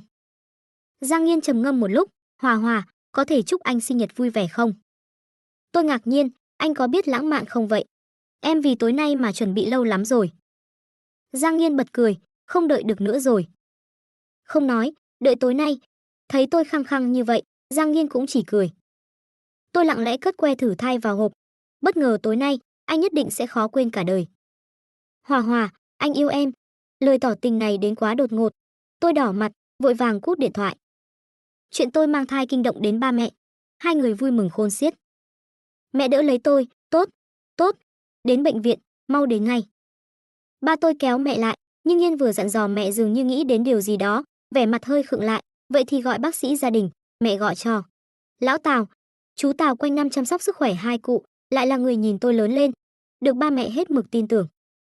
Chú ấy bắt mạch cho tôi, vuốt râu cười, Hòa Hòa lần này, 10 phần chắc 8-9 phần, nhưng hôm nào phải đến bệnh viện kiểm tra lại mới tốt. Trong nhà không khí vui mừng hớn hở, buổi trưa giữ chú Tào ở lại ăn cơm. Khi tôi về phòng ngủ trưa, trên điện thoại đột nhiên hiện lên tin nhắn Tống Huyền gửi tới. Không chống lại được cơn buồn ngủ ập tới, trước khi ngất đi, tôi loáng thoáng nhìn thấy một câu. Hòa Hòa, chúng ta đã nói sẽ ở bên nhau cả đời. Giấc ngủ này rất say. Tôi mở mắt ra từ cơn mê man, phát hiện mình đang ở trong một chiếc xe van đang chạy. Mùi dầu diesel nồng nặc khiến người ta buồn nôn. Một bàn tay to lớn chậm rãi vuốt ve tóc tôi, giọng nói lạnh nhạt của Tống Huyền truyền đến. Bên Tống Kinh Bình và Giang Nghiên đã cử người canh chừng rồi. Chó cắn chó, tối nay cả hai đứa đều không sống nổi. Tôi phản ứng một lúc lâu, mới nhận ra chuyện gì đã xảy ra. Tôi lại đang ở cùng Tống Huyền. Thấy tôi mở mắt, Tống Huyền lộ ra nụ cười dịu dàng. Cậu tỉnh rồi. Chuyện mang thai, sao không nói sớm cho tớ biết? Tôi dùng mình một cái, mạnh mẽ hất tay cậu ta ra, co rúm vào góc. Tại sao tớ lại ở đây? Nửa khuôn mặt Tống Huyền ẩn trong bóng tối, kéo giọng lười biếng. Giang Nghiên đúng là tính toán không một kẽ hở. May mà có chú Tào và đứa con gái bệnh sắp chết của ông ta. Nếu không tớ muốn gặp Hòa Hòa một lần, cũng thật khó.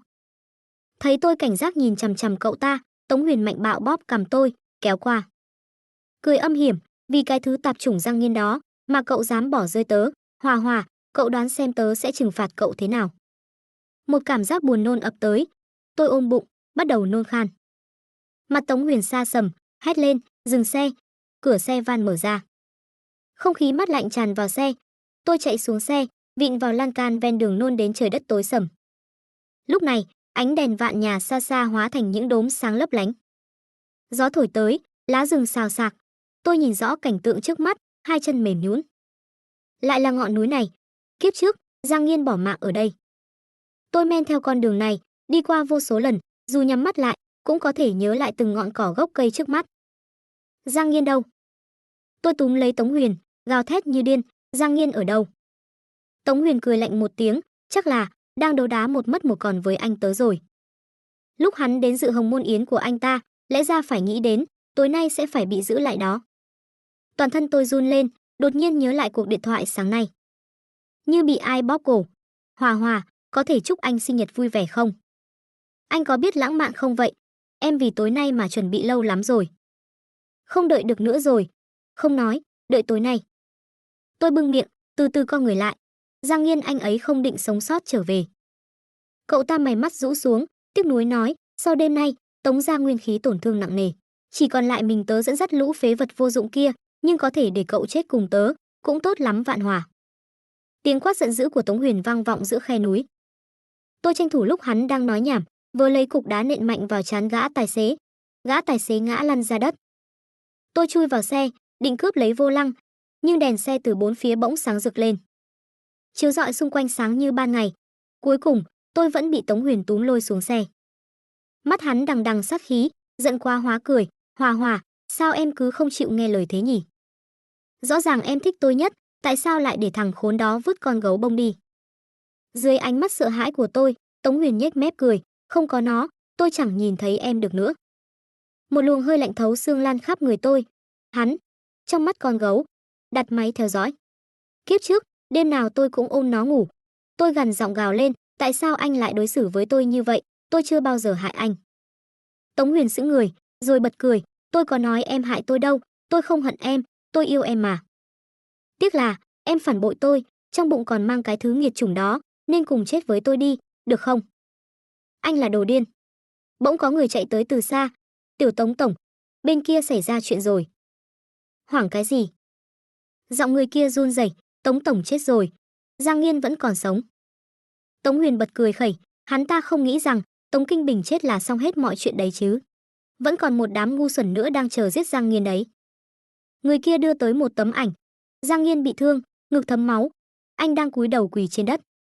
Tôi bắt đầu giãy giụa dữ dội, vội vàng nắm chặt tay Tống Huyền, tôi xin anh, đừng giết anh ấy. Tiếng khóc hèn mọn của tôi vang vọng giữa núi rừng. Tống Huyền nhìn tôi không chút biểu cảm, dường như nghĩ ra trò gì đó vui lắm. Hắn đỡ tôi dậy, đưa điện thoại của mình cho tôi. Chúng ta chơi một trò chơi nhé. Tôi giật lấy điện thoại, bấm số 110.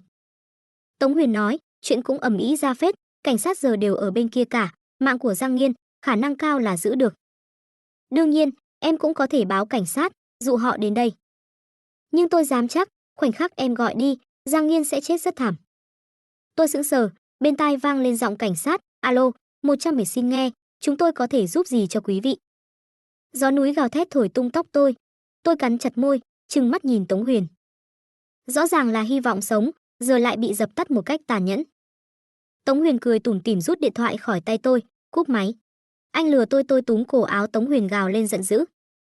Tống Huyền cười, em có thể không tin, cùng lắm thì là tôi lừa em thôi, Hòa Hòa, em dám lấy mạng Giang Nghiên ra cược với tôi không? Tôi không dám. Tống Huyền véo má tôi, Vân Hòa, cho em lựa chọn thứ hai, gọi điện cho Giang Nghiên, nói chút gì đó. Em muốn nói, dù sao sau này cũng không gặp lại được nữa. Xung quanh lặng ngắt, chỉ còn tiếng gió vô tình thổi qua tóc tôi. Tôi tát mạnh Tống Huyền một cái, anh là đồ khốn. Hắn cười, họng súng lạnh băng dí nhẹ vào trán tôi. Ngoan, chọn một đi, cảnh sát hay Giang Nghiên? Em chết hay Giang Nghiên chết đây? Hơi thở tôi nặng nề, mắt tối sầm lại, toàn thân run rẩy. Hóa ra kiếp trước, tôi chết trong tai nạn xe cộ, cũng là do tay Tống Huyền. Trong mắt hắn, tôi chỉ nên là một con rối ngoan ngoãn. Nếu không thuận theo ý hắn, thì chính là chết. Rất lâu sau, tôi nhắm mắt lại, nước mắt nóng hổi lăn dài. Tôi gọi cho Giang Nghiên. Nụ cười của Tống Huyền cứng lại nơi khóe môi, vậy thì gọi đi, nhớ giấu kỹ cảm xúc, nếu để anh ta phát hiện có gì không ổn, cảnh sát tới, em biết hậu quả rồi đấy. Tôi bấm số gọi, nhạc chuông vui vẻ vang lên từ ống nghe, vẫn là tôi tự tay đổi cho Giang Nghiên. Lần này, tôi đợi rất lâu, điện thoại mới được bắt máy. Hơi thở Giang Nghiên có chút không ổn định. Hòa Hòa, sao thế? Tối nay anh về nhà rồi. Tôi quỳ trong gió lạnh thê lương, mím chặt môi, lau đi những giọt nước mắt không ngừng rơi. Họng súng thúc nhẹ vào gáy tôi từng cái. Cạch, tôi nghe thấy tiếng súng lên đạn giòn tan. Mãi đến khi Giang Nghiên gọi tôi mấy tiếng liền, tôi mới nghiến răng, cười nói, Giang Nghiên, sinh nhật vui vẻ. Đối phương sững lại, bật cười khe khẽ, không phải em nói đợi đến tối sao? Tôi nhếch miệng cười, hít từng ngụm không khí trong lành, không đợi nữa, em là đứa nóng vội mà. Vậy quà đâu? Tống Huyền túm tóc tôi, giật ngược ra sau, dí chặt súng. Tôi không thở nổi, giọng nói cũng run lên, không có nữa.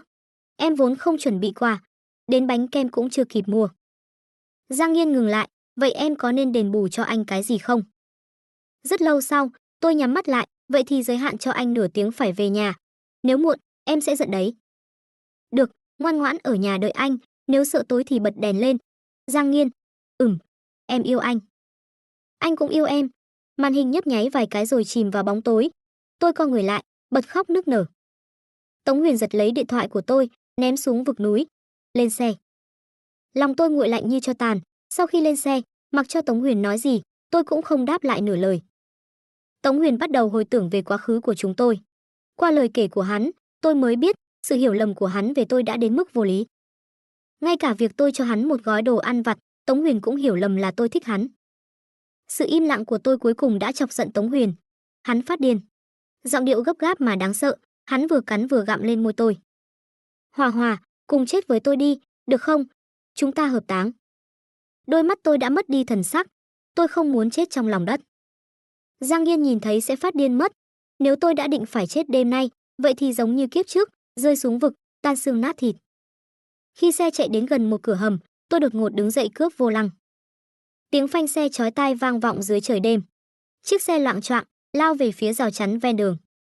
Thế giới biến thành những mảng sáng tối chao đảo. Tiếng gào thét giận dữ của Tống Huyền, tiếng quát mắng kinh hoàng của tài xế, tiếng còi xe inh ỏi nối tiếp nhau và ánh sáng trắng lóa lên đột ngột hòa lẫn vào nhau. Ngay lập tức lấp đầy mọi giác quan của tôi. Rầm, tiếng va chạm cực lớn vang động đất trời. Tiếng ù tai át đi tất cả. Xe bị thứ gì đó đâm dừng lại. Sau cơn ngạt thở ngắn ngủi, tôi tỉnh táo lại, bản năng sinh tồn mãnh liệt khiến tôi bất chấp tất cả kéo tay nắm cửa. Bỗng có người siết chặt cổ tay tôi, quay đầu lại, là Tống Huyền. Ngực hắn cắm một đoạn ống, máu tươi lẫn bọt trắng sủi ra từ miệng. Hòa Hòa, cùng chết với tôi, được không? Tôi vì em mới đến bước đường này. Vì em, hại bao nhiêu người, em không thể bỏ mặc tôi. Tôi thấy được sự van xin trong mắt hắn, nước mắt từng giọt lăn xuống. Tôi không nói gì, gỡ từng ngón tay của Tống Huyền ra, đẩy cửa, bước ra ngoài một cách tê dại. Xung quanh sáng rực, ánh đèn đỏ xanh nhấp nháy khắp sườn núi. Tiếng còi cảnh sát, tiếng xe cứu thương inh ỏi, ồn ào khiến tôi không phân biệt được phương hướng. Tôi lê chân tập tễnh, đi về phía trước chiếc xe van. Ở đó có một chiếc Rolls Royce chắn ngang trước đầu xe van, lúc này đang bốc khói trắng, thân xe biến dạng hoàn toàn. Tôi bật ra tiếng khóc ngắn ngủi, nghẹn ngào như người câm. Máu trên đầu chảy xuống, che mất một bên mắt tôi. Tôi loạng choạng đi đến trước xe. Nhìn thấy hiện trường tai nạn y hệt kiếp trước. Xe của Giang Nghiên nát bét, cửa ghế lái biến mất, người cũng không thấy đâu. Ký ức kinh hoàng ập đến, tôi theo bản năng lao về phía vách núi. Rất nhiều người xông lên, giữ chặt tôi lại. Tôi khuỵu xuống đất, đầu gối chảy ra, điên cuồng bỏ về phía sườn núi. Ngoài tiếng khóc gào khó nghe, tôi không nói được một lời nào. Tại sao sống lại một lần, vẫn là như vậy? Giang Nghiên lái xe, chặn đường đi vốn có của chiếc xe van. Anh ấy chết thay tôi rồi. Cứu người, cứu người. Tôi lắp bắp cầu xin, điên cuồng giãy giụa trong vòng tay người khác. Tiếng ù tai làm đầu tôi đau nhói. Tiếng người ồn ào như rác rưởi đổ hết vào tai tôi. Tôi bám chặt lấy mặt đất, móng tay bật cả ra, trên đất loang lổ vết máu. Mãi cho đến khi người đó giữ chặt vai tôi một cách mạnh bạo, ép tôi phải quay đầu lại. Tôi mới nhìn thấy Giang Nghiên mặt đầy máu, đang quỳ trước mặt mình. Mắt anh đỏ hoe, miệng mấp máy, nhưng tôi không nghe rõ nữa rồi. Răng tôi va vào nhau lập cập, cánh tay run rẩy, đến da mặt cũng đang run lên.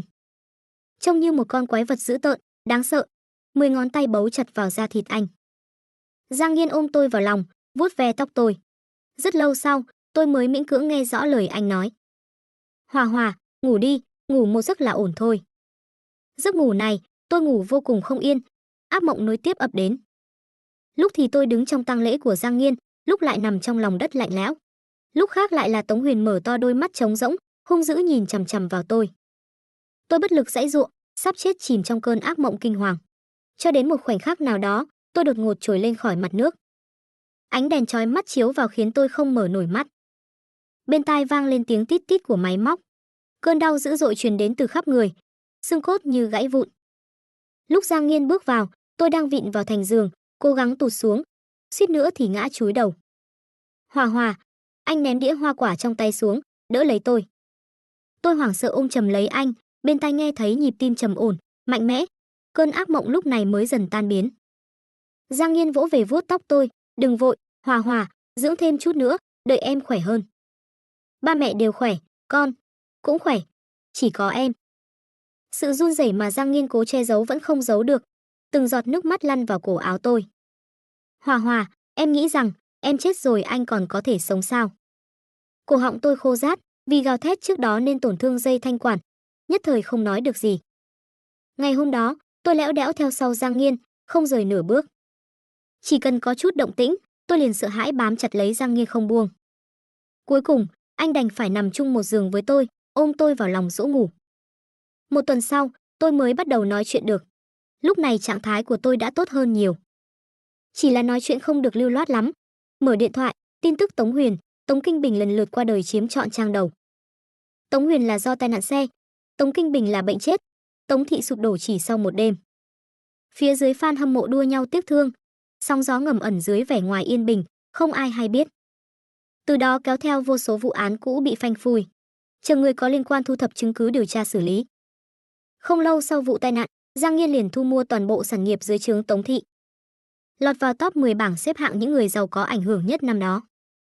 Mọi nghi ngờ về Giang Nghiên chỉ sau một đêm đã biến mất không dấu vết.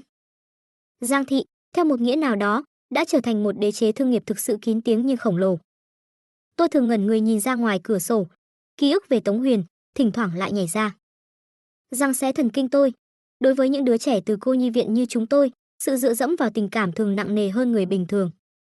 Những ký ức tuổi thơ tươi đẹp đó là thứ quý giá nhất của tôi. Tống Huyền luôn nói tôi phản bội hắn, nhưng nào phải hắn chưa từng phản bội tôi. Tôi thu dọn xong di vật của Tống Huyền trước khi hắn được hỏa táng, nhờ Giang Nghiên mang đến nhà tang lễ.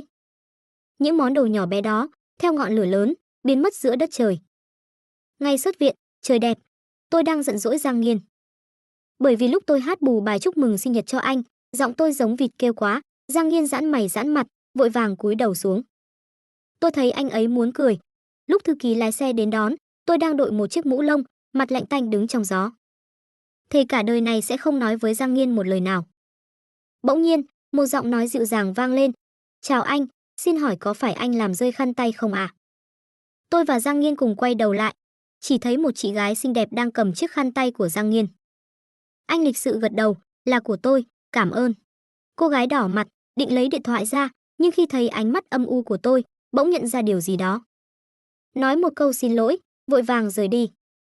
Tôi mở cửa lên xe, Giang Nghiên theo sát lên sau. Hòa Hòa, tối nay muốn ăn gì? Tôi giọng điệu âm dương quái khí học theo anh, ăn khăn tay, cảm ơn. Giang Nghiên sững người, thoáng chốc quay mặt ra cửa sổ, đưa tay lên che miệng. Vài phút sau, trong xe vang lên tiếng tôi giận dữ. Giang Nghiên, anh còn dám cười trộm. Anh cười nữa xem. Không cười nữa. Không được cười nữa. Lúc Giang Đoàn Tử mới sinh ra, trông như con khỉ. Không chỉ một lần tôi nâng mặt Giang Nghiên lên, xác nhận đi xác nhận lại, anh không phẫu thuật thẩm mỹ đấy chứ. Giang Nghiên tay trái cầm bình sữa, tay phải đỡ eo tôi, đôi mắt sâu thẳm quyến rũ khiến lòng người xao xuyến. Hòa Hòa, bác sĩ nói trẻ con phải lớn thêm chút nữa mới sinh.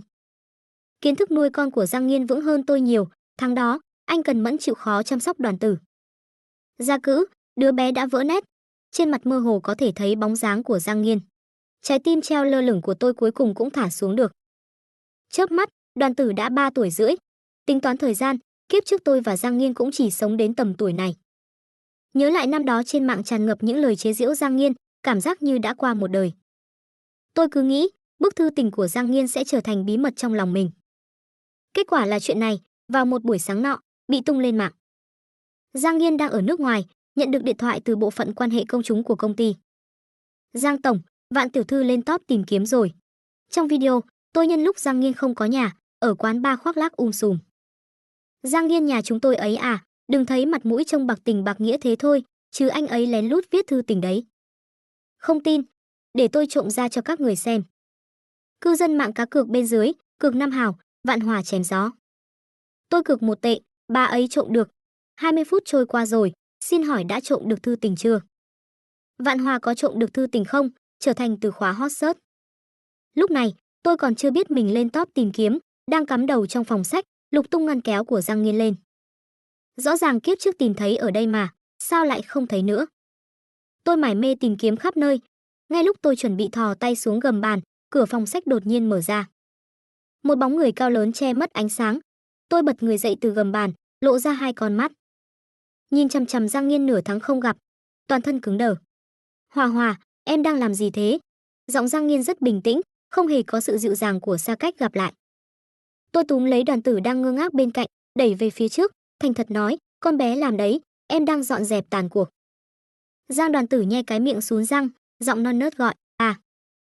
Giang Nghiên tự nhiên bế Đoàn Tử lên, nhìn két sắt đang mở, khẽ nhướng mày. Đoàn Tử giỏi thật, còn biết cả mật khẩu. Vâng ạ, ha ha ha. Tôi cười gượng, tuyệt vọng nhìn Giang Nghiên đưa Đoàn Tử cho dì bảo mẫu. Lúc dì bảo mẫu đi ra ngoài, còn tốt bụng đóng cửa lại giúp. Nghe nói Hòa Hòa nhân lúc anh không có nhà, đã đến quán bar. Toang rồi, chuyện mình khen trai đẹp, chắc anh ấy không biết đâu nhỉ. Tôi đang định lặng lẽ rụt người trốn xuống gầm bàn, ai ngờ Giang Nghiên dễ dàng xách tôi từ dưới bàn lên. Đặt ngồi lên bàn, cạch một tiếng, đồng hồ được tháo ra, rơi vào trong ghế. Tôi sợ đến mức lập tức khai báo, em xin lỗi, em chỉ liếc nhìn một cái thôi, lịch sự khen họ vài câu. Giang Nghiên khựng lại, khẽ hỏi, họ, Hòa Hòa, em cũng gan thật đấy. Tôi sợ đến mất hết hồn vía, khai tuốt tuồn tuột, em đến để trộm thư tình. Nụ hôn nóng bỏng của anh rơi xuống, chặn đứng những lời lải nhải không ngừng của tôi. Trộm được chưa? Giọng nói trầm khàn của Giang Nghiên khiến toàn thân tôi mềm nhũn. Tôi chống tay lên vai anh, em không biết ở đâu cả. Sau khi trộm được thì sao? Tôi nhớ lại ánh mắt nghi ngờ của cô bạn thân, phải cho người khác xem. Bên tai vang lên tiếng cười trầm thấp của Giang Nghiên, Hòa Hòa, có những thứ không tiện cho người ngoài xem đâu. Anh nói dối, có phải em chưa từng xem đâu, lời nói đột nhiên nghẹn lại trong cổ họng. Đời này, mọi thứ đã thay đổi rồi. Kiếp trước, dù đối mặt với sự lạnh nhạt như vậy, thư tình của Giang Nghiên vẫn có thể viết ra những lời tình sâu tận xương tủy. Ai mà biết bây giờ anh có thể viết thành cái dạng gì chứ? Tôi nhận ra có điều không ổn, em không xem nữa. Không được. Giang Nghiên ôm tôi đến trước một cánh cửa tủ. Mặt tủ phản chiếu rõ ràng gương mặt đẫm mồ hôi của tôi. Tôi che mặt, xấu hổ nói, anh đừng mà, em không xem nữa. Muộn rồi. Giang Nghiên đẩy ngăn bí mật ra, những lá thư dày đặc tràn ra ngoài. Anh tiện tay bóc một bức, đặt vào tay tôi. Hòa Hòa, anh yêu em nhiều lắm. Đến khi nhìn rõ chữ bên trên, mặt tôi đỏ bừng lên, biến thái. Biến thái, em không xem nữa. Em không xem nữa. Nhưng Giang Nghiên không chịu buông tha tôi. Anh véo cằm tôi, giọng nói dịu dàng, Hòa Hòa, anh đã muốn làm thế này từ lâu rồi. Đọc ra đi được không? Trong lúc hoảng loạn, tôi tát anh một cái. Lực không mạnh không nhẹ khiến Giang Nghiên bật cười thành tiếng, em muốn thế này cũng không phải là không được. Ngoan, thêm lần nữa đi, em có thể mạnh tay hơn chút. Giang Nghiên, anh đồ biến thái, thả em ra. Anh đã nói rồi, em không thoát được đâu. Lén sau lưng anh ngắm trai đẹp, tội nặng thêm một bậc. Ngày hôm đó, tôi bị anh nhốt trong phòng sách suốt 24 tiếng đồng hồ. Sau khi ra ngoài, tôi không bao giờ nhắc đến chuyện thư tình nữa. Sau này, có phóng viên phỏng vấn hỏi tôi, Vạn tiểu thư, bức thư tình mà cô nói rốt cuộc ở đâu vậy ạ? Lần này, tôi không còn vẻ hăng hái như ban đầu nữa. Đối mặt với ống kính, tôi không chớp mắt, nhanh chóng trả lời, làm gì có thư tình nào đâu. Tôi chém gió đấy. Thật đấy. Ngoại chuyện. Đêm khuya, Vạn Hòa đã ngủ say. Cô cuộn mình trên giường, dùng một chiếc chăn lụa mềm mại che đi những dấu hôn đầy người. Giang Nghiên nhẹ nhàng ôm cô, chiếc nhẫn cưới trên ngón áp út phản chiếu ánh trăng. Họ đã kết hôn nhiều năm rồi. Giang Đoàn Tử bây giờ đã có thể chạy theo đuổi các bạn trai. Tính cách con bé giống cả bố lẫn mẹ, càng thích ai thì lại càng tỏ ra lạnh lùng. Nhưng có một điểm giống hệt Vạn Hòa, một khi biết đối phương cũng thích mình, miệng liền ngọt như bôi mật. Tối nay trước khi đi ngủ, Vạn Hòa vẫn đang khổ sở khuyên bảo Đoàn Tử, thích một người thì phải mạnh dạn tỏ tình, đừng giống như mẹ và bố con. Đoàn Tử đi tỏ tình rồi, Vạn Hòa lại đến quyến rũ anh, dường như muốn phát huy sự nhiệt tình đến cực hạn. Giang Nghiên trước nay vốn không thể kháng cự lại cô, nhất thời mất kiểm soát, nghe Vạn Hòa mắng anh là đồ khốn, Giang Nghiên đầu óc mê muội, làm cô khóc mấy trận. Lần này, anh mơ một giấc mơ kỳ lạ. Trong mơ, anh dường như quay về quá khứ. Tại bữa tiệc kỷ niệm 1 năm ngày cưới của anh và Vạn Hòa, anh đứng bên cạnh bản thân trẻ hơn vài tuổi, giống như một người ngoài cuộc, chứng kiến tất cả những gì xảy ra trước mắt. Hiện trường hỗn loạn, máu tươi nhuộm đỏ mặt bàn và thảm trải sàn. Mày mắt Giang Nghiên cong lên, đáy mắt lóe lên vẻ dịu dàng, đây là nơi lần đầu tiên anh cảm nhận được tình yêu của Vạn Hòa. Tuy nhiên, chuyện xảy ra tiếp theo khiến Giang Nghiên sững sờ. Lần này, Vạn Hòa không đứng ra bênh vực anh. Sau màn khiêu khích của Tống Kinh Bình, Vạn Hòa xách túi đứng dậy, lau sạch máu đi, tôi đi trước đây. Giang Nghiên trẻ tuổi lạnh nhạt đáp một tiếng, được. Sắc mặt Giang Nghiên lập tức trắng bệch, sao lại thế này? Lồng ngực như bị khoét mất thứ gì đó, trống rỗng. Anh đứng bên cạnh, nhìn bản thân với vẻ mặt tĩnh lặng, sau khi băng bó đơn giản xong, nghiến răng đàm phán xong hợp đồng đó. Sau đó, điện thoại nhận được một tin nhắn, là Tống Huyền gửi tới. Một bức ảnh chụp ở bệnh viện, Vạn Hòa đang đi cùng hắn để khám bệnh. Tối nay chắc cô ấy không về đâu, Giang tổng có gì cần dặn dò không? Ánh mắt của Giang Nghiên dừng lại trên bức ảnh đó, một lúc lâu sau mới trả lời, không cần đâu. Giang Nghiên như rơi vào hầm băng, anh nhận ra, đây là kiếp trước mà Vạn Hòa đã kể. Một thế giới mà anh và Vạn Hòa không được ở bên nhau. Nhiều năm sau khi Tống Huyền chết đi, anh lại một lần nữa cảm nhận được mối đe dọa đó trong mơ. Hắn đã cướp mất Vạn Hòa của anh.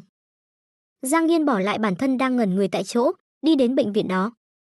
Trong bệnh viện người qua kể lại, Vạn Hòa đang ngồi cùng Tống Huyền ở một góc. Giang Nghiên từng bước tiến đến trước mặt họ, tim như bị dao cắt. Giọng nói của Tống Huyền vang lên, gần đây tôi chạy sâu liên tục, không ăn uống tử tế, cậu ăn chút gì với tôi nhé. Hắn nói xong, Vạn Hòa không có động tĩnh gì. Hòa Hòa.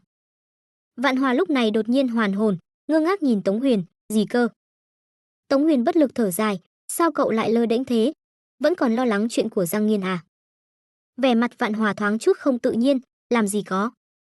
Vậy lúc nãy cậu hỏi bác sĩ cách băng bó vết thương, là hỏi cho tôi à? Vạn Hòa không nói gì nữa. Một lúc lâu sau, cô chán nản cúi đầu. Lúc nãy tôi vừa cãi nhau với anh ấy. Tôi sợ, anh ấy sẽ ghét tôi. Giang Nghiên bất giác muốn xoa đầu Vạn Hòa, sẽ không đâu, sao anh lại ghét em được chứ? Tiếc là, anh đã quên, anh chỉ là một người ngoài cuộc. Vạn Hòa không nghe thấy anh nói. Tống Huyền nhếch môi cười, yên tâm, chuyện này, tôi sẽ nói giúp cậu. Giang Nghiên trơ mắt nhìn Tống Huyền soạn một tin nhắn gửi cho Giang Nghiên. 3 phần bịa đặt, 7 phần khiêu khích, rồi lại chụp màn hình đoạn trả lời lạnh nhạt đến mức khiến người ta nản lòng của hắn, đưa cho Vạn Hòa xem. Niềm hy vọng trong mắt Vạn Hòa từng chút một tan biến, cô không dám hỏi nữa. Vài ngày sau, đêm khuya, Vạn Hòa đi đi lại trước cửa phòng sách rất lâu. Trong tay cô nắm chặt một tấm vé, là vé vào cửa buổi biểu diễn độc tấu violon của cô vào tháng sau. Giang Nghiên không nỡ nhìn Vạn Hòa đau lòng, anh bước vào phòng sách, cố gắng cảnh báo bản thân trẻ tuổi, lập tức ra ngoài chấp nhận lời mời của Vạn Hòa. Lúc này trên bàn làm việc đang đặt tấm poster buổi biểu diễn của Vạn Hòa, bản nhạc đó tên là Lời tỏ tình. Ảnh đế Tống Huyền vài phút trước đó đã cao giọng tuyên bố sẽ tham dự buổi hòa nhạc. Giang Nghiên nói, đối tượng tỏ tình của cô ấy là cậu, không phải Tống Huyền. Cậu chỉ cần hỏi thêm một câu thôi. Tinh tong, điện thoại nhận được một tin nhắn, lại là Tống Huyền gửi tới. Cảm ơn Giang tổng đã nhường lại vật yêu thích, Hòa Hòa đã tặng vé VIP cho tôi rồi. Giang Nghiên chỉ thiếu nước túm cổ áo Giang Nghiên trẻ mà gào lên, đừng tin hắn. Cô ấy đã giữ lại tấm vé tốt nhất cho cậu.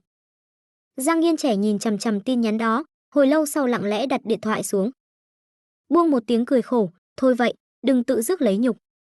Anh mở cửa, bắt gặp Vạn Hòa đang đứng ở cửa. Khoảnh khắc hai người đối mặt, đồng thời rời mắt đi. Giang Nghiên lạnh lùng nói, tháng sau tôi phải đi công tác. Vạn Hòa giấu hai tay ra sau lưng, véo tấm vé đến nhào nát, được. Giang Nghiên rời đi. Đêm đó, Vạn Hòa trốn vào phòng ngủ, cả đêm không chợp mắt. Cuốn nhật ký của cô mở sẵn trên bàn. Nếu anh ấy biết mình thích anh ấy, liệu có đòi ly hôn không? Mình không muốn trở thành người bị anh ấy ghét, cứ sống như thế này cũng tốt lắm rồi. Giang Nghiên bật khóc, anh gục bên gối Vạn Hòa, nói rất nhiều câu anh yêu em. Ngày Vạn Hòa biểu diễn, Giang Nghiên nói là đi công tác, lại đứng chờ bên ngoài nhà hát. Nhìn chằm chằm vào gương mặt Vạn Hòa trên màn hình lớn, tiếng violon du dương chậm rãi tuôn chảy. Anh do dự mãi, gửi cho Vạn Hòa một tin nhắn, anh đến đón em về nhà rồi, buổi hòa nhạc lần sau, có thể cho anh một tấm vé không? Đối phương nhanh chóng trả lời, Giang Nghiên, đừng tự mình đa tình. Giang Nghiên sững sờ, anh im lặng rất lâu, bật ra một tiếng cười khổ. Mà ở hậu trường nhà hát, Giang Nghiên tận mắt nhìn thấy Tống Huyền lén lút nhét chiếc điện thoại đã dùng vào lại túi của Vạn Hòa. Còn xóa cả lịch sử trò chuyện với Giang Nghiên như rơi vào hầm băng. Bao nhiêu năm qua, những lời lạnh lùng Vạn Hòa nói với anh, có bao nhiêu là do Tống Huyền giật dây. Khi Giang Nghiên nhìn thấy Vạn Hòa ngồi thụp xuống ở hậu trường, lén lút gõ dòng chữ anh có xem buổi biểu diễn của em không, tim anh như bị dao cắt. Rõ ràng ở vô số thời điểm, Giang Nghiên và Vạn Hòa đều đang cố gắng tiến về phía đối phương một bước. Chỉ một chút nữa thôi, họ đã có thể ở bên nhau rồi. Nhưng vì sự tồn tại của Tống Huyền, hai người đã bỏ lỡ nhau vô số lần. Sau đó, Giang Nghiên vì sự lừa dối của Tống Huyền mà chết đi. Khoảnh khắc chiếc xe lao xuống vực thẳm, anh hoàn toàn tuyệt vọng, đến cả giãy giụa cũng không có. Giang Nghiên cố gắng níu lấy bản thân đang rơi xuống vực đó, anh gào khản cả cổ, Giang Nghiên, nghĩ đến Vạn Hòa đi, không có cậu, Vạn Hòa phải làm sao? Giang Nghiên đó dường như nghe thấy gì đó, trên mặt thoáng hiện lên vẻ sững sờ trong giây lát. Anh theo bản năng nắm lấy cành cây yếu ớt kia. Tuy nhiên, vết thương trên tay khiến anh không còn sức tự cứu mình. Khoảnh khắc rơi xuống vách núi, Giang Nghiên dường như nhìn thấy Giang Nghiên. Anh lập tức hiểu ra điều gì đó, khóe mắt chảy ra một giọt lệ. Giang Nghiên nhìn Vạn Hòa từ xa chạy tới. Tại hiện trường vụ tai nạn, cô quỳ sụp xuống đất, ngây người, giống như một con rối mất hồn. Giang Nghiên muốn chạm vào cô, Hòa Hòa đừng khóc, anh vẫn còn sống, đừng khóc. Vạn Hòa không nghe thấy anh nói, cô run rẩy mấy cái, ánh mắt dần dần tối sầm lại. Nhìn những bức thư tình trong di vật, giống như một đứa trẻ bị bỏ rơi, nức nở thành tiếng. Cô bắt đầu chạy đôn chạy đáo khắp nơi, để minh oan cho anh, chịu đủ mọi tủi nhục. Giữa mùa đông giá rét, cô che chắn trước bia mộ của mình, suýt chút nữa bị xăng đổ thẳng vào mặt làm bỏng hủy dung. Tống Huyền tức giận tột độ, nâng mặt Vạn Hòa lên, gầm lên, Giang Nghiên chết rồi, cậu còn muốn làm loạn đến bao giờ? Vạn Hòa bị tiếng gầm làm giật mình, vành mắt nhanh chóng đỏ lên. Giang Nghiên nhìn thấy cảnh này, lồng ngực như bị một con dao găm đâm vào, xoáy đi xoáy lại. Đây là chuyện xảy ra sau khi anh chết ở kiếp trước. Anh biết ngay mà, tất cả mọi người đều đang bắt nạt Vạn Hòa, ngay cả Tống Huyền cũng vậy. Ly gián thì thôi đi, sau khi cướp Vạn Hòa từ bên cạnh anh, hắn lại làm gì? Ngoài việc quát mắng cô, để cô bẩn thỉu quỳ trong vũng bùn, hắn còn biết làm gì nữa? Anh chưa bao giờ căm hận bản thân ở kiếp trước như lúc này. Nếu anh có thể ích kỷ hơn một chút, bất kể Vạn Hòa có đồng ý hay không, dùng mọi thủ đoạn cướp cô về, có lẽ đã không như vậy. Anh không rời Vạn Hòa nửa bước, theo cô qua đời trong một vụ tai nạn xe hơi, rồi đột ngột bừng tỉnh. Cơn đau dai dẳng truyền đến từ sâu trong tủy xương. Chiếc đồng hồ treo tường ở góc nhà chỉ 3 giờ sáng. Anh vẫn chưa hoàn hồn, phải mất một lúc lâu mới nhận ra Vạn Hòa đang ở trong vòng tay mình. Đầu ngón tay cô nhẹ nhàng móc lấy ngón trỏ của anh, thân thể ấm áp, hơi thở đều đặn. Thậm chí vì anh đến gần, Vạn Hòa còn khẽ gác chân lên eo anh, coi anh như gối ôm. Toàn thân Giang Nghiên run rẩy, anh đột ngột ôm chặt Vạn Hòa, dường như muốn siết cô vào xương tủy của mình. Mặc dù Vạn Hòa đã kể cho anh nghe chuyện kiếp trước, nhưng tự mình trải qua lại hoàn toàn khác. Hòa Hòa, anh thấp thỏm lo âu hôn cô, cho đến khi đánh thức Vạn Hòa khỏi giấc mơ. Người trong lòng phát ra một tiếng rên rỉ mềm mại, dường như đang hỏi Giang Nghiên phát điên cái gì. Nhưng anh chỉ một mực hôn, cho đến khi Vạn Hòa không thở nổi nữa, véo anh hai cái, Giang Nghiên mới lưu luyến không rời buông cô ra. Vạn Hòa mơ mơ màng màng oán trách, rõ ràng đã nói để cô nghỉ ngơi, vậy mà bây giờ cô lại tan chảy thành một vũng xuân thủy dịu dàng trong nụ hôn của Giang Nghiên. Giang Nghiên hôn lên mắt cô, gò má, giống như một con thú đã quy phục, cẩn thận liếm láp bảo vật của mình. Anh quá dịu dàng đến mức phạm quy. Giang Nghiên, Vạn Hòa xúc động gọi tên anh, theo thói quen ôm lấy eo anh, thân mật cọ vào người anh. So với kiếp trước, cô bây giờ sạch sẽ, trên người cũng có thêm chút thịt, ngay cả lúc ngủ cũng mỉm cười. Đây là Hòa Hòa của anh. Giang Nghiên cẩn thận hôn cô lần nữa. Rèm cửa khẽ động, bóng cây đan xen. Dưới ánh trăng trong trẻo, có cơn gió nổi lên từ đầu đường cuối ngõ. Tiếng gió chậm rãi mà mạnh mẽ len lỏi vào những kẽ lá, va vào khiến tán lá dày đặc tung bay tứ tán. Cành cây run rẩy vì sự quấn quýt của gió, nhưng không hề trốn tránh. Tiếng lá cây xào xạc hóa thành khúc nhạc đêm du dương của đêm nay. Trong lúc Giang Nghiên thở hổn hển, Vạn Hòa mơ màng ngẩng đầu đòi anh hôn. Tim Giang Nghiên đập điên cuồng. Anh ở trong biển cả nóng ẩm, nhẹ nhàng nắm lấy tay vợ mình. Hòa Hòa, anh sẽ yêu em rất nhiều rất nhiều. Chuyện đến đây là hết. Cảm ơn các bạn đã nghe chuyện trên kênh Ngôn Tình Mỗi Ngày. Hẹn gặp lại bạn ở những câu chuyện tiếp theo.